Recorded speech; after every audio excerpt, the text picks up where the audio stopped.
that, Cruz. Yeah. Hey, boxing, that's just one of the boxing tricks. But you normally do that when the referee's on your left side, you do it with your right shoulder. Referee's on your right, do it with your left shoulder.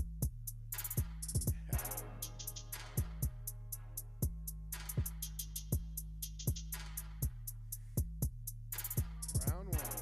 Round one done.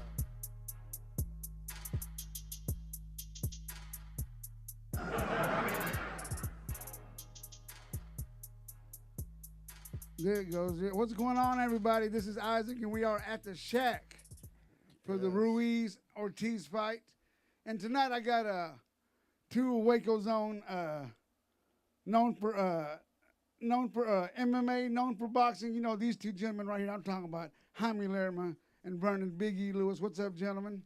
Hello. How's it going, bud? Yeah, man, we were having a podcast before the podcast, just listening to you guys talk about just about your past stories and boxing alone, and also anyway. But I do want to talk about one thing that I do. I was going to ask you guys, but I've been holding back. Both of you guys got gyms now?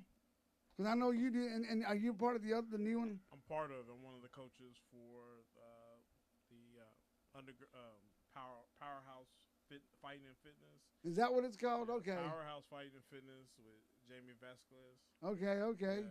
Now, when I got I got a text message and I heard about that. It's like, that's gonna be badass that you're doing that. Yeah. How has it been so far? Man, we so far it's one of those things where we've kind of built it up real slow, try not to get into debt. Just kind of when we moved in there the first day, we're moving all the stuff. We're over at 1723 South Valley Mills, right by the HEB off I-35. For sure. By Jack in the Box, for me. Jack in the Box, yeah. For me, I know where that. I know it's by the Bushes. Where the munchies at. Yeah. But when we got in there, we were moving all the stuff from Superior Striking Gym, and we noticed that there were like old equipment, like it was jacks and there was an air compressor in there. Right. So we sold all that and was able to buy a ring. Wow. Yeah. That's awesome. So it was already, it's like one of those things like we're going to try to, build slow, and it was like God already had that in there for us. So. Man, and I was surprised that Superior wound up closing down because it was doing pretty good. It was getting a lot of people back in there. But the fact that you're doing that's awesome, dude. I guess most everybody from Superior is coming back. Yeah, we got a lot of people from the old gym. We got new people. Right now, we're doing. Ooh, he went down. Man, already. He went down. And that was quick. Yes, Dude, that D Cruz is dangerous. And he just look, old boy's hurt. Look at his leg. He's wobbling. He just came out of nowhere. He can't even put his mouthpiece in. Man, oh man. Cruz is a hard hitter. He pushed his mouthpiece in for him. The Okay, referee did. if things happen like it looks like it's gonna happen, him winning the way he's gonna. Man. Oh, he can't handle another. No, Cruz got too much pressure for him. That kid just looks dangerous. It's the second round. He just looks like a killer. Look at that. He smell blood.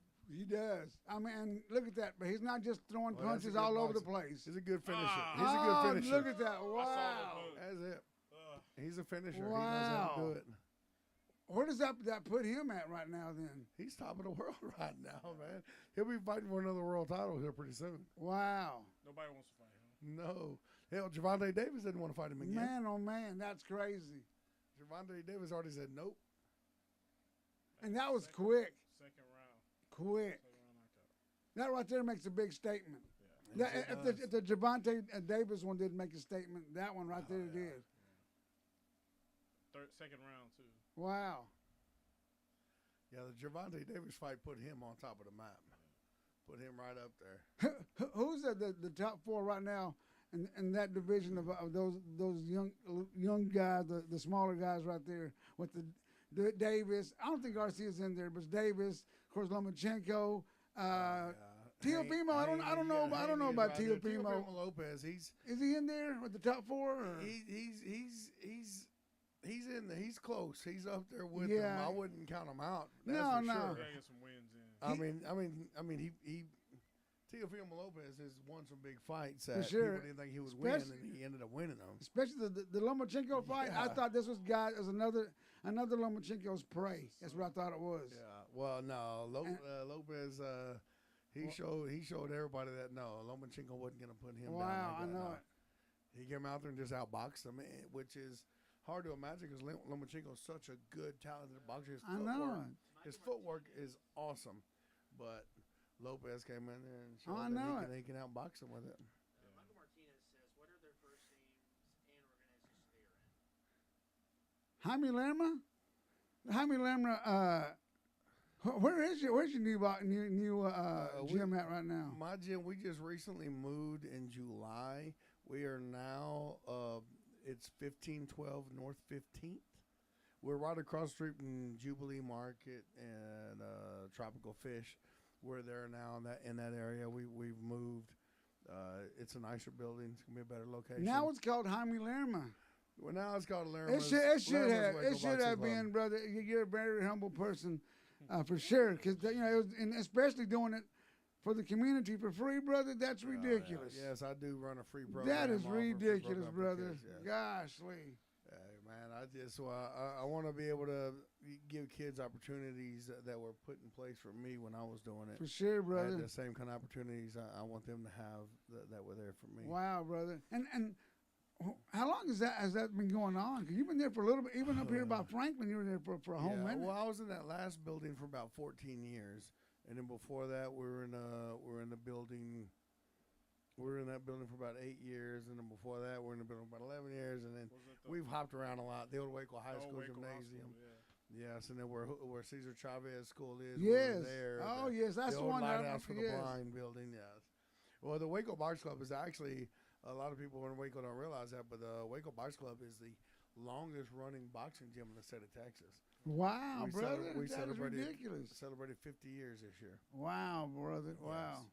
The only organization that's been going longer than we have is the Golden Gloves, but the Golden Gloves is a big organization. Yes, that's huge. We're just as far as a boxing gym goes, right. We're the longest running gym in Texas. Wow, man, that's huge, brother. It's pretty good. That is very huge. Oh yeah. We've been around for a while. That's why, we've been able to produce so many amateur and professional champions. Whenever you fought for the American team, before all that. Okay, how is it? I know you're fighting and your record, but is that all it takes to get in there, or is there marketing involved, or pushing, or something? How is it? Is there? I'm sure it has to be political, right? Well, there's politics and everything. Every sport, everything. There's politics involved. As far as my amateur career went, it was, there was a lot of politics involved in some of the fights that I felt I won, but I didn't get the decision on it. Right. But due to politics, because I was fighting the national champion who was supposed to have won, but I dropped him in the first round, and I beat him for the next couple of rounds, and they give him the win anyway. Even after he comes to me and tells me, man, you won, dude. You got this fight. You got the whole tournament, and they give him the win. But if you drop somebody, isn't that even considered like a 10-8 or something like that? Yeah, for that round, yes. If I'm winning the round and drop him, it's a 10-8. If I'm losing the round and drop him, it's an even round. Okay. But if I'm, like I said, if I'm winning the round and I drop him, that's a 2-point lead on that round. Wow, bro, that's crazy. But it happens, man. It's happened to me many times. I had about at least 500 amateur fights, a little more. That is crazy. I've gone through so many decisions that were very disputable. But so going pro, how old were you? You went pro. I actually turned pro when I was 18 years old. So as a teenager, you already had 500 fights under your belt. Yes. That is sick. Yeah. That is sick. We done a lot of boxing back then. Back then, before 1990, back then you could compete more than once a day in amateur boxing. So we would box like, at that time when I was younger, 6, 7, 8, 9, 10 years old, 11. I'd be about number 1, then I'd be about number 30. Competes against about the winner. About number 30 would say winner about number 1, fights winner about number 2. Then I'd be about number 50. Winner about number 30, fights winner about number 31. So we used to fight 3 or 4 times in one day. Wow, That's bro. why I was able to accumulate so many fights at an early age. And also seeing different styles coming at you 3 times a day, 3 different fighters, 3 different styles. That is crazy. That's something people don't realize that when you go through at a young age, you know. But that's what made me so good at an early age, and taught me to be able to succeed the way I did because of what I had to experience. Right. At an early age, going on with it, and it was great. It was great. I think it might be a little more than a child should be doing, but I know. I mean, but it worked out good in my favor. So you know, we're teenagers. We're throwing baseballs around, you know, football and stuff. We weren't getting hit in the head, but we were. But the teachers would frown upon that. yeah, But you know, but wow, brother. But you know, that's crazy. As a teenager, you went pro and you had that many fights under your belt. yes, and then turning pro at 18 was crazy. It says you can't hear Jamie or Vernon well. Okay, let me turn up the. I'll turn them up. It's Jaime, not Jamie. No, good. Tell them thank you for telling me. The Mexican Thank you. Jamie. Mexican Jamie. Mexican Jamie. Yeah. Thank you, Luis Leyva. Hey, Luis Leyva. Yeah. So Luis. And then Michael Martinez asked, have y'all trained at the gym or trained with the person who just signed the contract with UFC? Oh, yeah, we're just talking about that. This gentleman right here has been at the same gym with her, or at least knows her. Yes. Haley Cowan. Haley Cowan for sure. Dude, that was kick ass. You know, fact was that the second person from Waco made it to the UFC. Who was the first person? The first person was Come on, what's his close. name? You're getting close. He's a cowboy. The cowboy guy. Now we're talking. What's his name? You're talking about Crazy Horse. Crazy Horse. Heath Herring. Yes, Heath brother. Herring. First one, and if you folks don't know, he's that guy that gets kissed by that Japanese guy and knocks him out before the fights even starts. He has red, white, and blue hair. But anyway, you man, you train with Haley. I've been in the same gym with Haley. We I Not don't think- trained with her. I don't or, you think know. we would be good sparring partners. Yeah. But Yeah, I've went to their gym a couple of times. We've fought on the same cards. You know, we talked. I know her coach. what do you think We're her? training partners. So and something like that. She went in there at 140.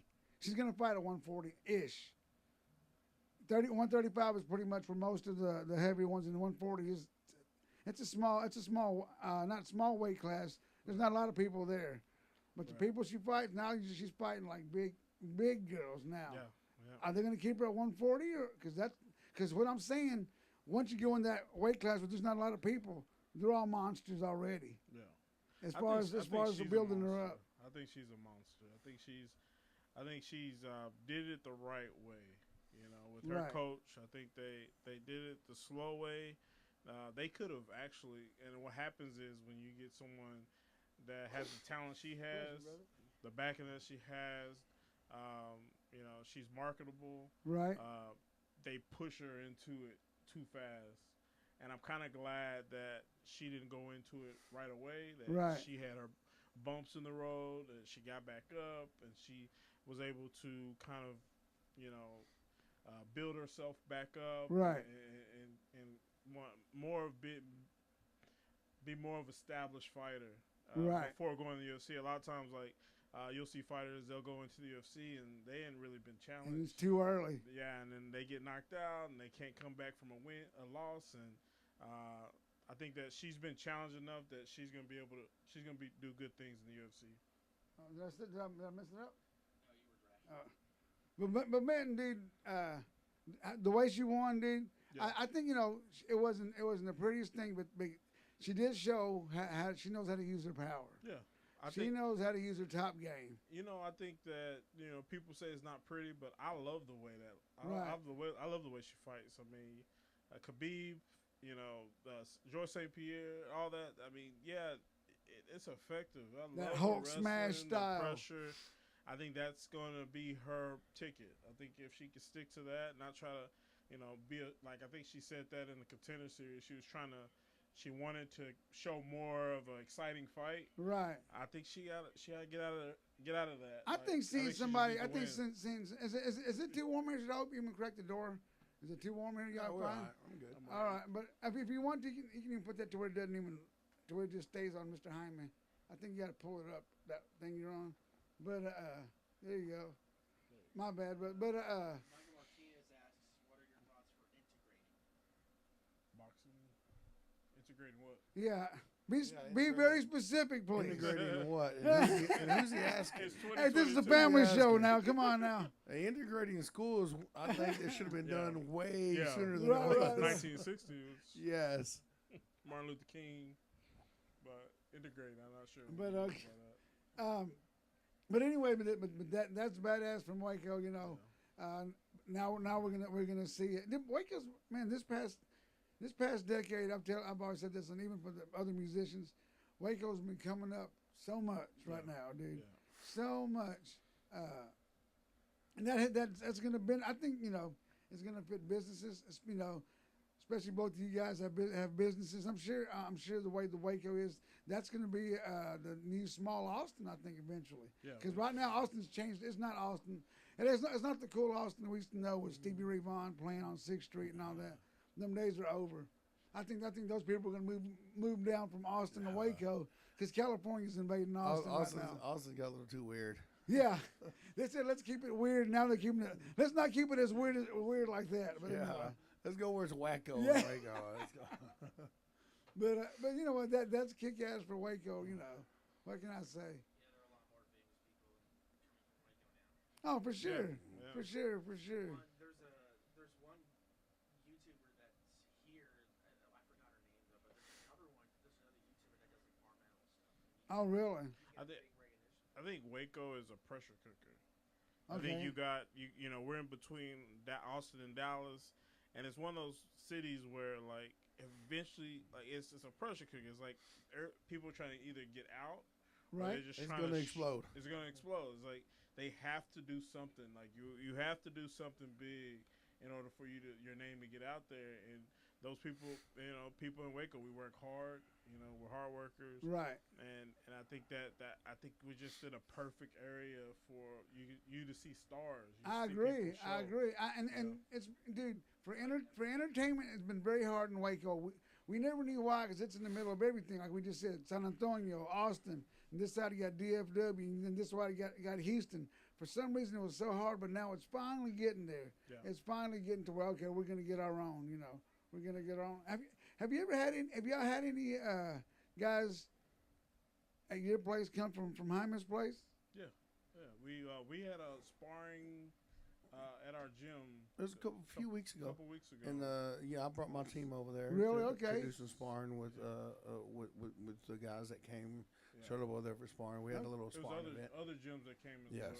well. Dude, that's awesome. The fact that, you know, two gyms helping each other, because you're just helping you know, a Wacoan, a guy that wants to do what he wants to do, Yeah. a fighter. It's not about me. It's not about him. It's about the fighters. There it's you about go, those brother. kids. Yes, It's about the boxers, the competitors. It's about them, not us. for sure. We had guys like you know, Ron Carl come out of your gym. I started training around when he was 12 years old. Wow, brother. Now you're seeing him on Fox Sports. Yeah. Yes. That's awesome. I was there at his world title fight. Really, brother? I was there, yes. Wow, dude. That was yes. awesome. Yeah, I started training him when he was Who 12. was that? It was in San Antonio. Really? Yeah, it was Gervonta Davis was the main event.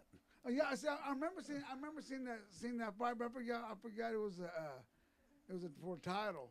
Yeah, it was Yeah. for the WBA world title. Wow, brother, Yes, that's it was. crazy. Yes, it was. But We anyway, were up there that weekend for that fight. you said you started training him. How old? I was training him when he was 12 years old. Wow. I remember He was a little bitty redhead kid back, looked like Opie Taylor. Now he's a big redhead. I know kid. it. I know it. I remember when I used to go to your gym, and I was seeing him. I was like, that kid's he's good. You know, Yeah. his dad would bring him, and Yeah, Daryl. I saw him on TV. I was like, man, that's crazy. You see him from like when he was small, Yep. young, little kid, and now he's on TV. Got a good hit on his shoulders. Ron's a good kid. He's a good kid, the man. cowboy hat on. He's damn Yeah, good for boxer. sure. That's a good sale too. The cowboy hat's a The good cowboy sale. hat. He has a good.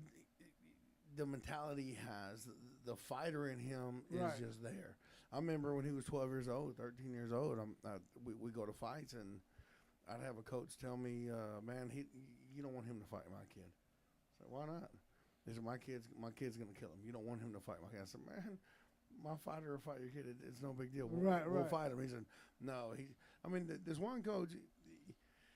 It was at the games of Texas, and we were in Austin. Okay. And this guy, he said, "Man, you don't know what the hell you're doing. You don't know what the fuck you're talking about." He told me that. He said, Right. he said, "You know what the fuck you're talking about. You don't know what you're doing. You don't know shit about boxing. This kid don't belong in the ring with mine." Wow. I didn't say anything to him. I was just like, "We're gonna fight your kid, dude. Don't worry about it." And he said that little white boy's gonna get hurt. He said, "Man, it's your fault because you don't know what the fuck you're doing." Wow. Like, all right, whatever. We fought him. Ryan Carl, he looked at me and said, "I don't care. I'll fight him. I don't care. I'll fight him twice. I don't care. Wow. Let's get in there." So he fought him, and they, of course, thought they were going to dominate Ryan Carl, and no, that ain't what happened. It was a very close match. It could have gone either way. The other kid won the decision, but that coach came to me afterwards and shook my hand and said, "Man, I'm sorry. You knew exactly what you were doing. You know what your boxer can do." And he said, "I'm sorry, man. That kid's good." They just thought he looks like Opie Taylor, so he's going to get beat up. But no, it's not like that. Ryan Carl is a fighter. Do you ever even Lewis himself, we're both musicians, we're both artists. You two are artists, you're martial artists. And there's been times coming up with ideas or maybe plans for different things to where I have, and we just, I forgot, you just kind of mentioned a while ago, to we have sleepless nights, but I forgot, you just said that too. You suffer from lack of sleep as well. All the time. Man, is that because you meant, we talked about that and you said maybe perhaps CTE getting hit and who knows, but is it even the artist in you think, or the fact the businessman in you? I think it's a little bit of all of it. Is for one, back when I was boxing, I used to get headaches a lot when I was boxing, but I'm not gonna. I don't want to say it was like something that was so horribly bad, but they were pretty bad headaches. But and now I don't box anymore now, but I still don't sleep very much. Back then I would only sleep 4 to 5 hours a night. If I slept 6 hours, it's like, wow, god dang, I really slept. And now it's the same way. I only sleep about 4 hours. 5. Wow, bro. And a lot of it now, back then, it was business as well, because as a professional, I turned pro at 18. So as a teenager, I was already professional. I already owned my own business. So I was, it was a business. I was thinking about the fight, the money, my manager, what I'm paying my trainer, what I'm paying my cut man, what I got to pay the promoter, what I got to pay my sparring partners.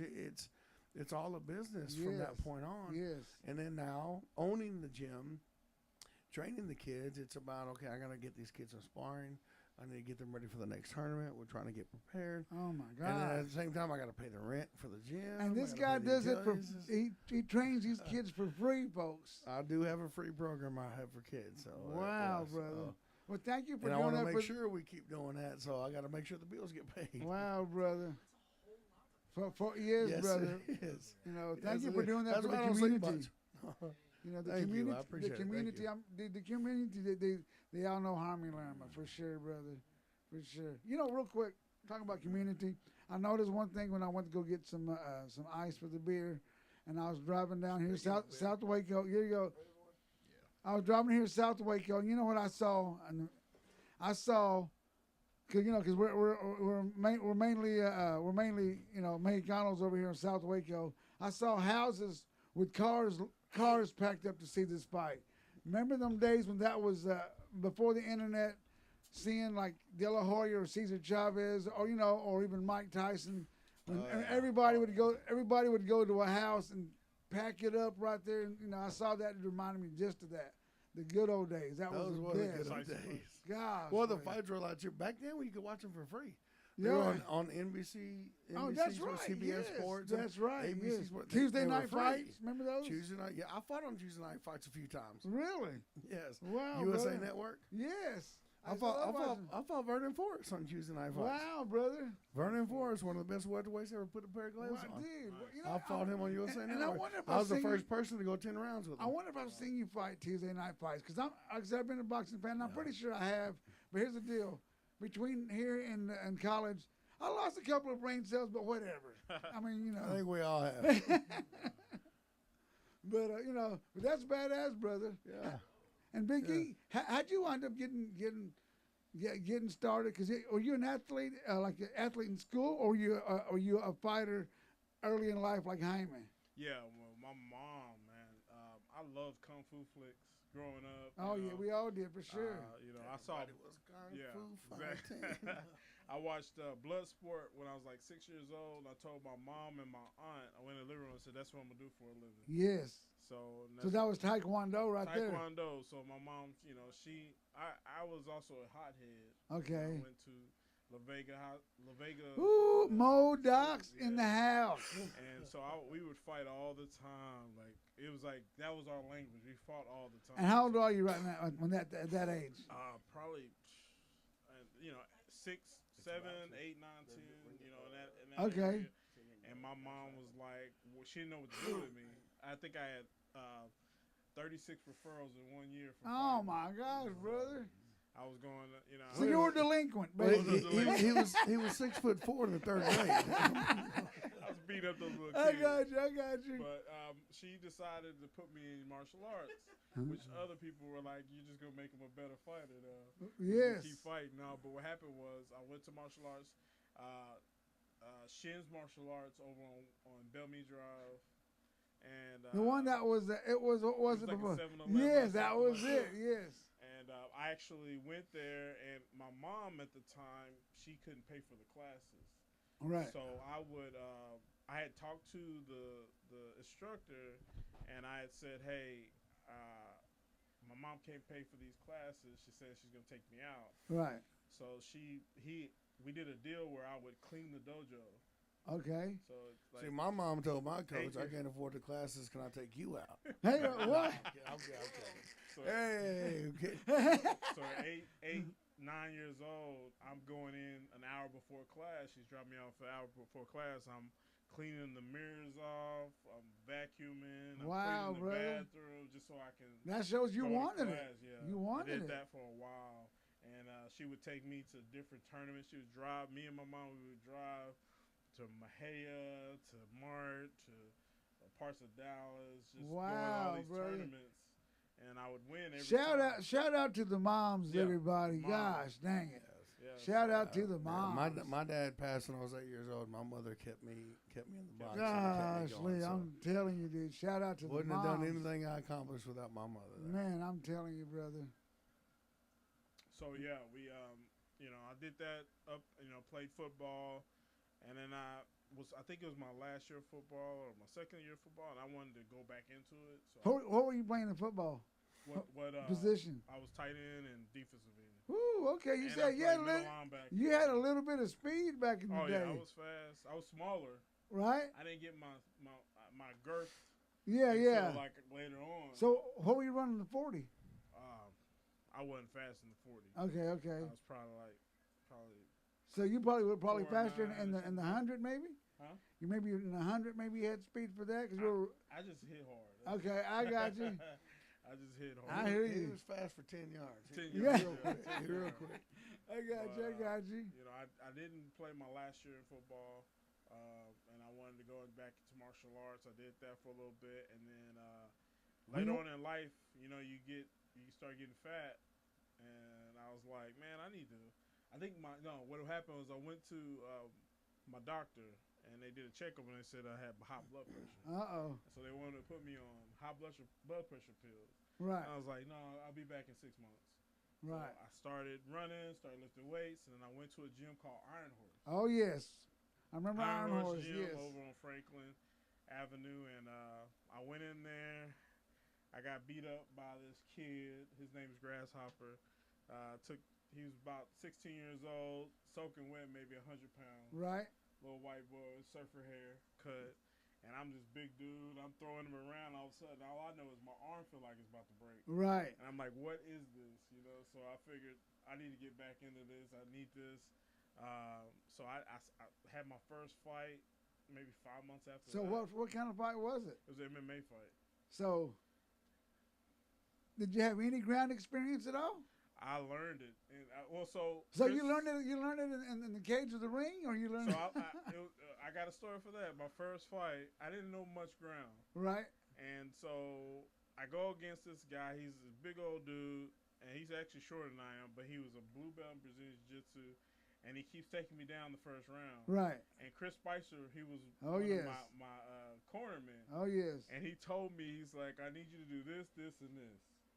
And I'm learning as I'm doing this fight. And I go back and I do that, and I end up winning the fight. Wow. So I had to learn as I went, and that was a good experience as far as understanding how much you need to listen to your coaches. Dude, that dude's one of my best friends, dude.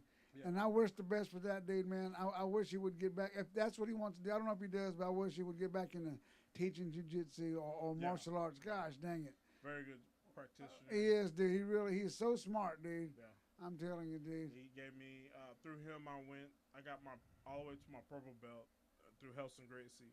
Wow. And so That's huge, brother. Helson Gracie purple belt, brother. Yeah. Well, I'm a brown belt. Brown now. belt. Wow, dude. Kick ass. Brown Congrats. Belt. My Who head gave coach, you your brown belt? Josh Lanier. He's my head MMA coach. He's out of Houston. Okay. Elite MMA. Dude, that name sounds And familiar. Yeah, he fought for Bellator. He was a pro boxer. Okay, okay. He's 6'6". He's the only man in this world that could take me down and hold me down. So I'm like, I learned a lot from him. Let me ask both you gentlemen this. You're teenagers. I'm talking about, let's say a good 16-year-old Jaime Lerma, 16-year-old Vernon Lewis. Did anybody ever fuck up and just try to mess with you guys at school and just find out the hard ways? Like, dude, I saw your punch coming a mile away. All the time. Yep. But it would never be one person. It'd be 4 or 5 of them. And like we're gonna whoop your ass. I hope so. That's straight up Raza though. That's the way. That's South Waco. That's South Waco for you. That's the good thing about fighting in the ring. You got a referee. Yeah. Nobody's gonna kick you in the back of the head. It's always gonna be a fair fight. Here we go, fellas. The main event's about to start. Well, not yet. It takes about a good maybe 45 minutes for this thing's going. Well, they've already sang both national anthems, so I think we'll sing a little bit of time has gone by. Let me ask you this. Okay, this is right here for not for the belt, of course, but for fighting for the belt. If Ruiz, let's say he not only gets beat, gets dealt with, does he retire? Ruiz? No. Yes. Not Ruiz. Ortiz? Ortiz? He should be considering it after this. It depends. I mean, because what for? I mean, cause, Well, he's 42, he's 42 years old. But if he can still stay at the top, then most fighters are gonna, if they can still make $2-3 million a fight, they're gonna keep doing it. When I said what for, I meant Yes. when I said what for, I meant why stay in it? Because now you're dropping down in contention for the belt. It's gonna be further away. Well, because if he loses this one, it's not likely he's going to get a world title shot anytime soon. But at the same time, someone with the title could want to fight him who hasn't fought him yet because they feel like it's going to be an easy win for them. Right. So they're like, I can keep my title, go ahead and fight him. Foreman got it at 52. Yes, he did. Or Joshua Anthony could fight him. And if he beats him, ooh, if Anthony Anthony I don't know. I don't know if Anthony Joshua's right in the head right now. I don't know. He's he said some things. Yeah, I don't know. I mean, what boxer fighter is? I want to see him and Deontay fight. That's who I want to see. Joshua and Deontay. I give it to Deontay Anthony Joshua and Deontay. I think the second best fighter, even though he hasn't got the skills as all those guys, is Deontay. I don't know. What do y'all think? Well, Deontay Wilder is just like his name. He's wild. Yes. He depends on a wild punch. He depends on one big wild punch to knock you out. His boxing skill is not very good. No, it's not there. He started in his 20s, he's just though. a hard hitter. What do y'all think about that, though? To be an Olympian after a year and a half of boxing. Well, Bernard Hopkins, not to disrespect any of the boxers, that are up there now, but They're not the same as they were 20 years ago. Got you, brother. They're I got not you. the same. Yes, I got you. And, it's, you know, like saying, oh, he won the Olympics after 1 year. Yeah, that's in the 80s, he wouldn't have done that. It'd have been a whole different story.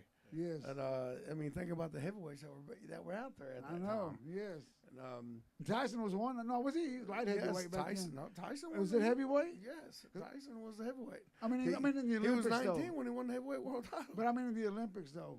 Was Tyson didn't go to the Olympics. I thought he did. I could have sworn he did. No, he didn't. Wow. He won his world title when he was 19 years old. Yeah, I do think remember was that. in '86 or I it was. do He remember went to that. nationals and then he lost. Didn't he lose against? Well, he lost. That's Yes, he did. right. And then he went did. straight pro. That's And right. then Holyfield went to the Olympics. Yes, That's Holyfield right. won the Olympics. Is right. But Holyfield was a light heavy. He wasn't a heavyweight.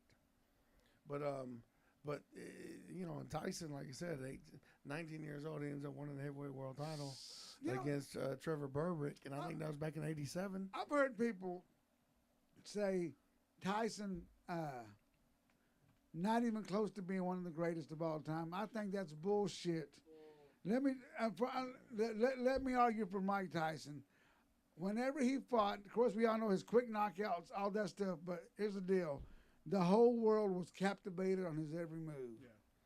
That's why he's one of the greatest. He, as far as fighting, he was fucking a monster. He was a beast. But it's also in media, he was everywhere.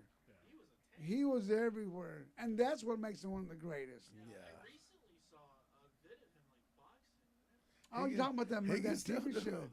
It's like riding a bike. You don't forget.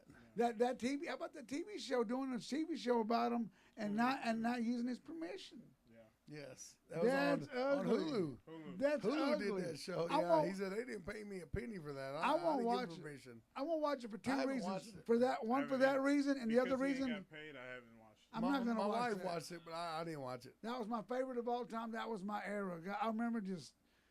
I mean, you know, Well, you got the piss, you better hold it. Put it that way. It's one of Right. those days. I got to meet Mike Tyson. He's actually a pretty damn cool guy to talk Very to. smart guy. He's cool as shit, man. He's down to earth. He's humble. You know, people think Mike Tyson's not humble. Hell no, they think now he's humble after all the bullshit. Right.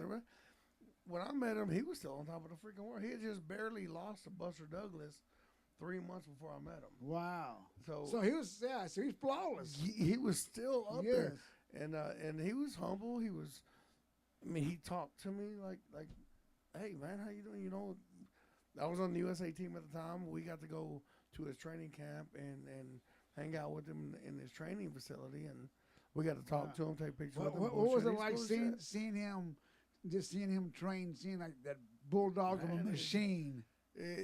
It's a lot more ferocious in person I than when you believe. watch it on TV. I believe. It's like Hearing those whoa. pads, those It's like, pads look, popping. make sure you don't throw any punches. Let's take this picture real quick. Right. Gosh, like, it was great seeing. It was that era. Man, Man, I put my hand on his arm, and my hand was almost flat. I was like, God dang, Mike. Yeah, and You're now, a big motherfucker. now, man, he's become almost like, I don't know, like just a man of wisdom. He has a podcast. Man, but he's awesome, dude. He's so He's smart, awesome and he's an encyclopedia of boxing. He still says he still watches film from back in the old days. Oh, he did that when Hey, he was did you younger. see That's his? ridiculous. Did you see his comedy special on HBO? I did not. I did not. He did a stand-up comedy. I mean, like Really? Eddie Murphy. He's on HBO. Yes, and it Wow. was funny as hell. All he did was talk shit about himself. Well, there I mean, you go. Oh, sure, he's talking about himself. Hey. With Robin Givens, he's talking about his marriage. He's talking about everything. Mitch Green, the fight, and all that. Well, man, Wow. he's funny. He's a funny man talking about himself. He's captivating. He really is. He is, All man. eyes are on that dude all the time. All eyes are on that dude all the time. They're still pushing this damn intro? Yeah. Oh, still- my still gosh. going through the Hey, intro. I think Cruz messed it up with that Yeah, damn with co-main that event with that was too short. yeah I- with that knockout. I think this is the co-main event. Right. Who do y'all think is gonna win? I don't know who's the little dude.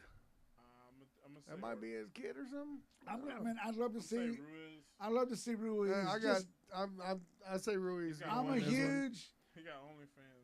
I'm a huge fan of that dude. He really is so He humble. does have OnlyFans on his God, Oh my God! Does he really? Yeah. Okay, it is what it is. He need the money. He bought that Rolls Royce. He's still paying on that thing. Hey, you give me $50,000. I'm gonna put OnlyFans on there I'm too. telling you. I don't know why, but he looks like a furry. Yeah, looking like some kind of furry Big bird. animal. He's or just something. thinking Pollo Asado is what he's thinking. That sounds good, Bob. Right. Man. But anyway, this is. Hey, who's the white guy rapper behind him? Oh shit! I don't know. I wish I could turn the somebody volume on. rapping. Yeah, a white guy rapper. It's not Eminem. Maybe it's Skittles. I don't know who this guy is. Should Tyson Fury come back? He wants to fight Usyk. So now he's coming out of. He's already doing that bullshit to where I retired. You know what? Now I'm unretired again. He already did that once. He really. That kind of looks bad. He's when you on do top that. of the world in the heavyweight division right For now. sure, right. I mean, because I don't. Anthony Joshua. U- wouldn't- Usyk- I don't is think Usyk Anthony a- Joshua would do anything with him. Is either, Usyk an easy fight for him? He's a lot smaller. Than, Fairly easy. I mean, I don't think Fury would have a problem winning that. No, Who- he'll who- win that. Who's the? You know what? You know, is there anybody besides Deontay that can give him a fight like that? I don't I think Anthony Joshua will give him a fight, but he'd beat Anthony Joshua as well. Right. He's just too damn strong. Right. I think the only person, like you said, Deontay, because he had to reach the same. That's the I think reach. it's the same Yeah. reach, same height. That's the issue. That's it right there. The issue where you can throw throw long jabs, throw your Exactly. straight and still be safe. And then the issue with him and Joshua is that they're the same height, but he's way heavier. Technical. And he's so technical. better He boxer. lives. Yeah, he's a he's a real better boxer. boxer. Yeah, Way a better. real boxer. I'm talking about elementary to a college graduate. That's how big a difference in boxing. Yeah. You know. Yeah, literally. Yes, it is. But you know, But he got first fight. He almost got gosh, knocked out. and the second fight too. Yeah. He got sat down Yeah. with the second fight. That's why you can't mess with Deontay. That's why I got love that one Deontay. punch. He's just that, but he depends on that one punch too much. Yep. You know, power can win fights, but it can't outsmart a boxer. Can we get back to Mike Tyson real quick about his power? Because his defense was nasty too. Yes, That's what made him he was so. always moving. His That's head was what made always him moving. so scary. If you can't hit him, and he can only hit you, that's And a he kept scary his night. hands up. He kept his hands up. Yeah. His hands were up right there the whole time. What people don't understand, you practice how you fight. Right. So he did that on the bags. He did that on the ropes. He did that in the ring. That's the way you're supposed to do it. You did it all. He did it all the time. So when he went out in the fight, you can't do that and wait to do that when you're in the ring. Right. You got to do that everywhere else. Yeah, I tell my fighters all the time, you can't hit the bag with your hands down. You can't shadow box with your hands down. You can't be in the gym with your hands down doing this and then get in the ring and think you're gonna be able to keep your hands up because you're not gonna be able to. If you're on the floor for 90% of the time doing your training and you're only in the ring for 10% of your time of training, Right. what are you gonna do? What you're used to doing 90% of the time, not 10% of it. Exactly. So you gotta have your hands up the whole time. I tell my fighters, when you walk in that door, have your hands up. Yep. Pick your hands up. Have Wow. your hands wrapped and be prepared and ready to go. And have your hands up the whole time. What do you think whenever you hear guys in the corners telling their fighters that get your hands up? What does that do? Does that piss you off when you hear that? Like if we're watching right now. It doesn't piss me off to hear the trainer saying that. What pisses me off is seeing the fighter not pick his hands up. That's what pisses me off. Yeah. It's like you're getting hit, you're losing. Pick your fucking hands up. And a lot of Maybe times you that's won't be like losing. probably one of the biggest fights of their life, and they're not doing it. Yeah. Yes. They probably practice that way. They probably sparring people that they're way better than. Right. That don't really give them any type of challenge. Right. And so they're comfortable with their hands down when they're fighting the people in the gym, and they go into an actual fight. Somebody who wants it. Yeah, and then they're not prepared. I remember Coach Suarez. Right. Yeah. He would tell me, even when I'm hitting the bag, if I'm resting, just throwing jabs, keep your hands up. If I'm moving out the way, make sure my hands are up. Wow. One of those things. Well, in boxing, that's the way what we do. We see you rest by throwing your jab. That's when you take your breaks. Right. Jab. Put your jab out there. That's when you're breaking. But your hands up, jabbing them. That's when you're taking your break. Jabbing them. keeping them out away from you and thinking on the outside at the end of your reach. Then you can come back in and throw something. And while you're throwing your jab, I'm just asking. And you got to think, okay, I'm also doing setting up stuff too. Like, Exactly. So like when Yeah, you throw, you're setting up. when you're throwing your jab, so what all are you doing whenever you're throwing your jab? You're throwing yours. I'm trying to knock the shit out of them. Even with the I know jab? my jabs. I've dropped people with jab before. But that's right. I step in. I step my jab solid. So which is you the way were a it's supposed to be southpaw done. that was fighting right. Yes, that's true. I'm left-handed, but I fought orthodox. Wow. So my jab, my left Your hand, it was strong. nasty. My jab, my hooks were pretty strong. Yes. Leyva says Vernon's first pro fight, he dropped his hands and walked into Ryan Martinez's hands, smiling at him. How Okay, dare you hold do on, that, wait, sir? hold on. How dare you do that? He's Say calling that, you sir. out. He's calling you out now. He is calling me out. It was a long time ago, man. You bringing up old shit, Luis. 2007. Come on, man. No, Come on. my wife and Luis, they would be like, put your hands. Here we go. The big boys have started. Yes, they have. They're about the same size. Mm-hmm. Yeah, but Ortiz has got the bigger hands. That's what I'm noticing. He's just a bigger man, Yeah. Ortiz is a big, solid guy. and he's not a lot of fat. No. He just, man, gosh, Lee. I mean, look at him. He looks like goddamn King Kong. He's nasty, dude. That dude just, man. You know, I kind of like Ortiz because I'm a southpaw, so I'm opposite. I'm a right-handed southpaw. I'm right-handed, but Almost what I'm southpaw for right hand. Yeah. Wow. So was that pure strategy? Both of you guys doing that? No, me, it was just an accident. It at the time, back then, most coaches would ask you, what hand did you throw a ball with? Mm-hmm. And I threw a ball with my right hand, so they put me right-handed.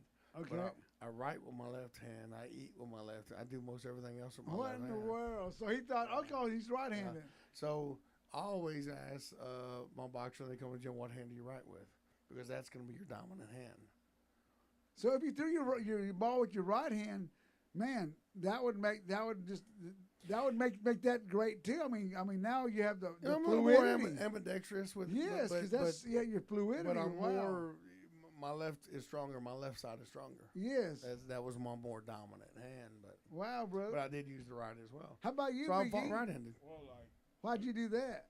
when I did Taekwondo. Oh yeah, When I did Taekwondo, we would switch, and I noticed when I was going to these tournaments, southpaw was a lot more effective.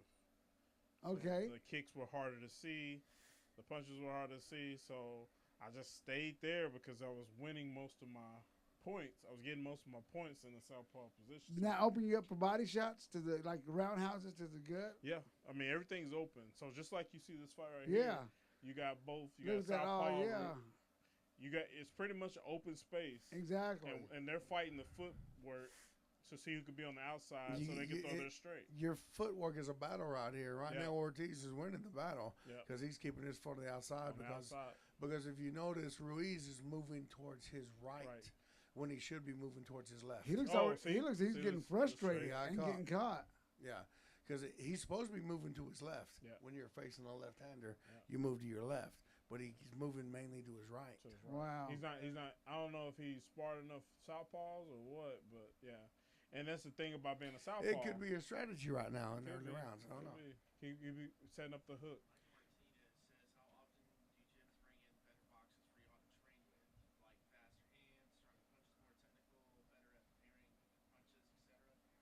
Say, how often do gyms bring boxers in? That does, like better boxers It depends. Like I would go to them if I knew it was. I remember one of my last fights. I went to Houston, right? And I would go down. I would, hear about. If I need a wrestler, I went down, found a college wrestler that was really good at takedowns, and I would go and do a couple of rounds with him. And if I knew a guy that was really good kickboxing and my opponent was kickboxing, I'll travel wow. to you. I traveled all the time because there was no boxers here I could really work with. Right, it's wake up. And you know, a good example for that. I always sparred opponents heavier than me, stronger than me, For the and power that for- were better than me. to feel the power. Well, for the power, for me to be able to get used to it, be able to take it, and for me to get the better work. Like one of my sparring partners was Quincy Taylor. He trained out of Fort Worth. He was the middleweight world champion. Wow. And I was a welterweight. Wow. And I wasn't a world champion Yeah, at the time. right. I ended up winning a world title soon after, and he was still my sparring partner. But he was a middleweight, he was 160. I was 147, so he was 2 weight classes above me. But he was my sparring partner. I would go and spar him. We would spar 10 rounds, 4-minute rounds with only a 30-second break. Oh my gosh! So And basically, we it's about like 15. It's basically like rounds. 15, 16 rounds, basically. Yes. And he was one of my sparring partners. And then there's another boxer, Danny Trevino, who is a middleweight. Right. I used to go spar him all the time, and I was a welterweight. These guys were all bigger than me, and I was always sparring. I never sparred anybody less than a middleweight. Wow. I even used to spar heavyweights in San Antonio. I used to go down there and spar heavyweights. Wow, brother! Oh my gosh! Wow, sat him down. I told you. He doesn't look Ruiz like has he's got there. power. He's hurt. He doesn't Ortiz look there. is hurt. He doesn't look there. He got up on 8. He's hurt. Oh, he's all right. He's all right, I but he's don't- hurt. I don't know. One But more hit. but Ruiz is just too strong. Oh, Hey, Hey, no.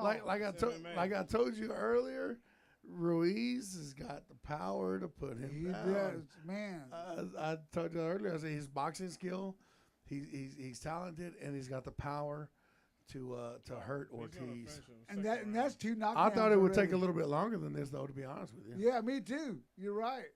Maybe he needs a retire, he- man. Oh man, oh man.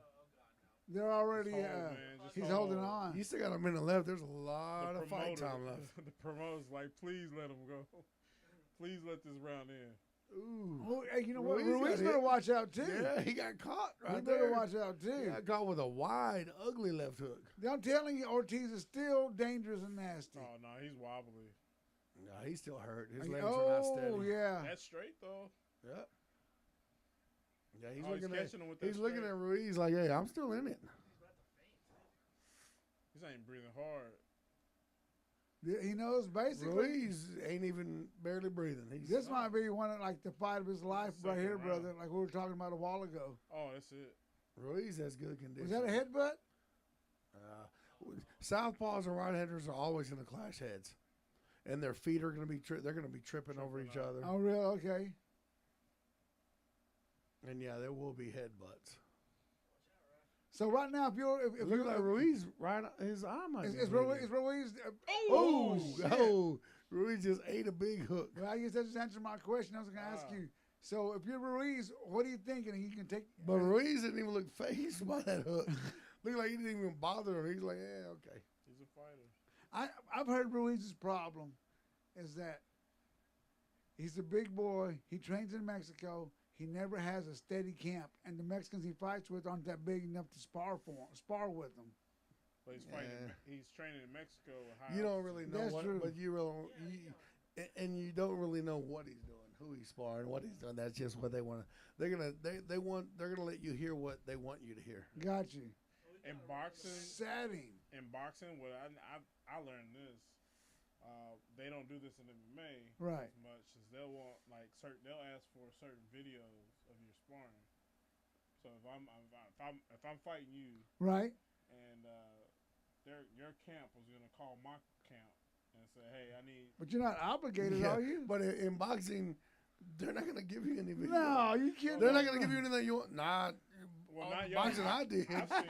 It's like right. you asked for a video. Yeah, I'll send you one. When I was in 3rd grade, But singing now- in choir, I'll but send they- you that Right. one. That's something different that I've never seen before in MMA. It's like they were asking for people's videos. Right. Sparring videos. I'm like, Well, that's weird. that's these beginners that don't know what the hell they're doing, asking people for that because nobody's getting their right mind's going to do that.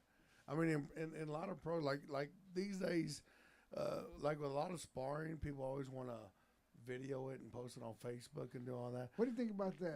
It's ignorant. If you got a pro fight coming up, you don't want your opponent seeing what you're doing. Right. And the ones that really know what they're doing won't allow anybody to video them sparring. Gotcha. They'll say no. Gotcha. If you want to video it just for your personal to watch, like if one of my guys is sparring yours and you don't want me to video anything, I say, man, it's just for our personal. You're fine. Just don't post anything, and that's cool. They respect that. Right. Because you don't want your opponent. Yeah. Why help them? Yes. Why do that exactly? What kills me is that these guys, especially the amateurs, is like you've had 2 fights, and you're wanting to watch a video on your next opponent. Right. I said, motherfucker, neither one of you have boxed enough to haven't have a video. developed any style, anything. There are no videos. I mean, you're in the novice division. You're a beginner. Right. I mean, what kind of video are you looking for? Can I have me a beer? It don't make any sense. Yes, sir. It's like it don't make any sense. Thank you so much. That's something you do with advanced boxing, not in the beginners, not in the beginner level. There's nothing there. And man, back in my day, we didn't have, in the 80s and 90s, we didn't have all these videos on YouTube. No. Hey, we would fought. No, you That's kidding what me? I'm saying. Now it's different. Yeah, it's like, crazy. They try to ask for all types of videos. I'm like, no, A fighter come to me, hey, they want us to, this video of me sparring. I was like, no. What are you talking about? That didn't make sense. But even when I was fighting, once I got up there, I was doing a lot of televised fights, and I was fighting guys ranked top 10, 20 of the world. Right. There was videos of them. I never watched them. They had fights on TV I could have watched. I wouldn't watch them. It's like, because you're not fighting me in those videos. You're going to fight me. I'm a different fighter than everybody Did you else ever study their tapes? No. If there were, you never did? What I did, I didn't study my opponents. I studied their opponents. I would watch, like example, when I'm fighting you. Right. I would study the guys you fought. Okay. Then I would study the guys they fought. Then the guys they fought to find out what kind of guy you actually fought. Who you actually fought. Were these guys any good? Some of them weren't worth a crap. Some of their opponents were nobodies. They weren't doing much of anything. Some of them were pretty damn good. I'm like, okay, so I'm watching them, seeing how good they are. Got you. So I see their talent and their skill level. Then I know what he can do. Yes. I know what kind of skill level he can handle and how he can do it. So I didn't watch them. I watched their opponents and their opponents' opponents, and I went from there. I never watched them. Because they never fought me. I'm coming in with a different class, a different style, and then that's how I went into my fights. Whose idea was that? Your idea? Or was that your trainer's idea? That was just something I did. Wow. I told my trainer, because your opponent is only as good as his opponent. So were you your own manager? No, I had a manager. I signed with a manager when I was 18 years old. Okay. And I was with him for a little more than 2 years. I actually ended up firing him, and I managed myself for a year. And I made so much money that year, it was crazy. But it was just too much for me to handle, managing, promoting, training, and I signed with a management team, and then I won a world title right after that. But it's just crazy, man. When it comes to that, I just never studied my opponent. I studied his opponents and their opponents to figure out how kind of fighter he was. I did the opposite. Yeah. Okay. I would if I got a fight, I would look at all my fighters' highlights at the beginning of camp. Okay. To try to scare myself to train. I would watch him knock out everybody. It's like like, show me all the fights he won. None of his losses. I just want to see his wins. All his wins, because I want that fire to be like, I need to get up every day, run. I need to do my strength condition. I need to go. It gave me the fire. Because by the end of the training, I was so trained to go against him. Let me ask you this, because it's different from Jaime. Jaime's, he's boxing, so okay, it's a stand-up game. Right. But then MMA has got so many games. It's got Muay Thai. It's got Taekwondo. It's got MMA, which is everything. It's got wrestling. It's got jiu-jitsu. So I can see, you can tell if a striker's not really prone to going to the ground, if he's good going to the ground or whatever. I can see you studying that for sure. Yeah. But so were you studying since you did study jiu-jitsu, were you studying if they had a ground game at all first? Yeah. I mean, that's the thing. Like, pretty much as MMA, that's why I like MMA. It's you got to be a little ADHD. Right. You can't just, when I did fight boxing, I had 3 boxing fights. It was kind of boring to me, like training. Cause I was like, I want to do something else. I want to kick the bag. I want to do wrestling. I want to do jiu-jitsu. And so yeah, it's one of those things that any part of your game, if That it's was low, close. if it's down, that could be the opening for you to lose that fight. Right. So you have to constantly work on everything. You Exactly. can't just be one dimensional. Nowadays, you got kids. They're learning MMA. Back in the day, like 2010, early 2000s, when MMA was first starting, it was style against style. Right. Stand up against grappler. Now these kids, they're growing up with everything. Learning everything at the same time. They're already in jiu-jitsu class. They're wrestling class. They're going boxing. They're going jiu-jitsu. They're even going they're even, like you said, they're going Muay Thai and Taekwondo. Taekwondo at the same time. By the time they're 18 years old, they're established fighters in MMA. So it's no longer separated Right. in different classes. Now it's just you got to know everything. Everything. So me personally, I would go to Jaime's gym and I would box. You know, I would find, you know, I asked him, hey, you got any boxers for me to box? And I'm fighting an MMA fight, but I'm going to fight people that all they do is box. And then I would go to a wrestling gym and I would go against wrestling. Yes. And I would go to a jiu-jitsu gym and I would just go against jiu-jitsu fights. Yes. And that's smart training. Yeah. And so I would sharpen my skills on every level. Just so and then I would go to an MMA gym and try to get it all put together. Right. Yeah. Did you decide to do that? Yeah, I've been doing that. Well, Waco kind of made me do that because we didn't have many, you know. Right. We didn't have many gyms. You know, we had boxing gyms. We didn't have any. There's food there too, guys. If y'all like something to eat, there's food there too. Some What kind of food? What is it? Yeah. and there's also plates and all that stuff there too. I didn't know what to get. I was gonna get a pizza. Then I was like, do I get I don't know what to get. It's my first time doing this one. Hopefully I do some. Hopefully I'm gonna do some more. You know, especially with some of the newer fighters they got out now. Are y'all doing MMA at your gym or what? Eventually we'll be doing MMA. So you're saying grappling? Grappling. Now we're talking. Yeah. Eventually we'll do. Right now it's a lot of the fighters that we're having is boxers. Right. But eventually we'll start working in the MMA part of it and getting that in. It looks like Ortiz is winning that round. Yeah, he Ortiz is landing more. He's starting to land more.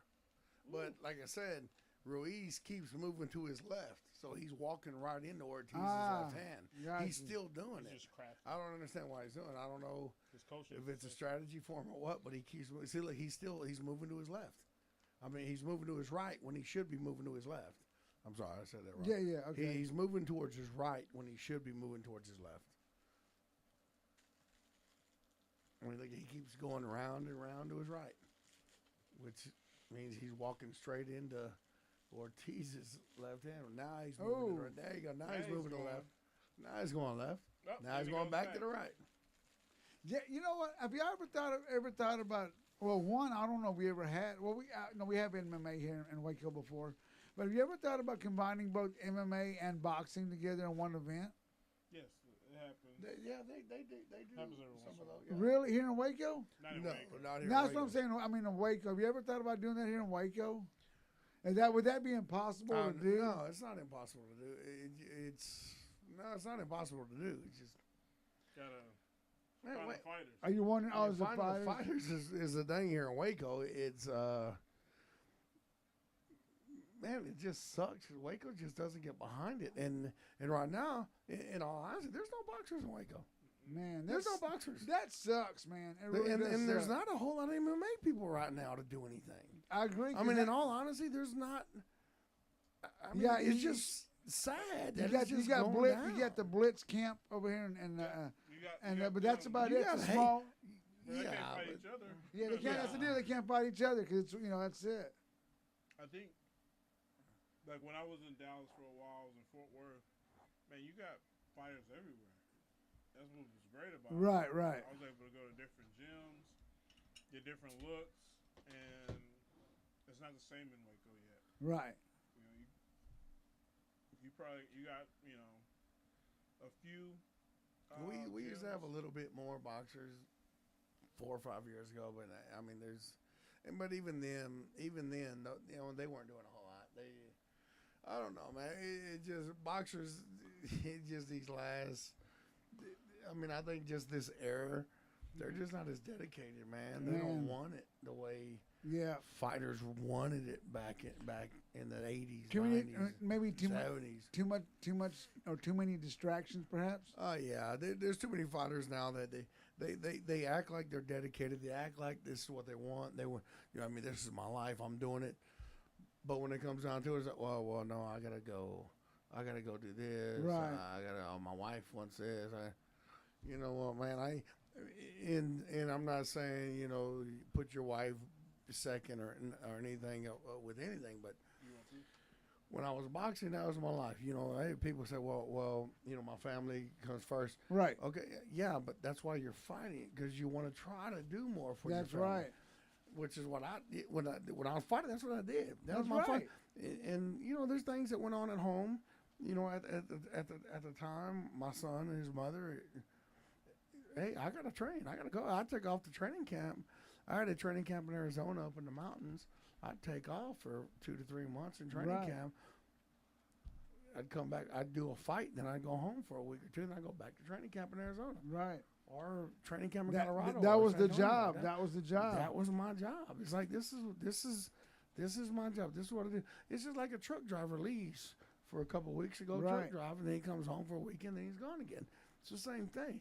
I'm here to support my family, so I'm not going to make excuses that I can't go train this week, or I can't train tomorrow, right? Because my wife, I got to go do this with my wife. You got a quinceañera this weekend. Well, exactly. It's like, you know what? Boxing's not a game. Right. Boxing's not a game. You can't play boxing. That's right. That's right. If you're going to box, then you're going to box. If not, then don't.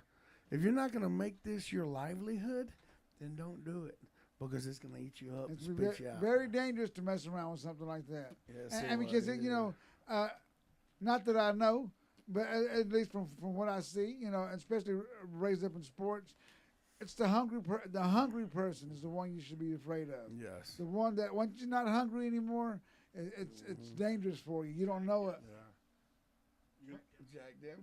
Jack Dempsey was a bad boy. Hell yes. And, Rocky Marciano, Rocky Graciano. Hell, it's Rocky IV. Rocky IV. Mr. T. Even Mike Tyson, he was Mr. T. That was Rocky III. Was it Rocky III was Mr. T. Who was that the? I know my Rocky movie. In Rocky, as far as the bad guys.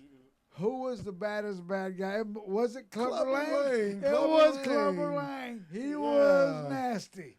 Well, Ivan Drago. He was. Ivan Drago bragged about killing Apollo, so that was pretty fucked up. That was pretty fucked up. up. If he dies, that's yeah, that's yeah. That's some cruel shit. Mr. T would have said that. Clubber Lang was badass. But I don't want him to die. I think he might have raped. Perhaps Rocky's wife. Yeah. He would have did that. With Clubber Lang, and then showed him. But he wouldn't have killed him. That's true. That was great. I tell you what would not have happened.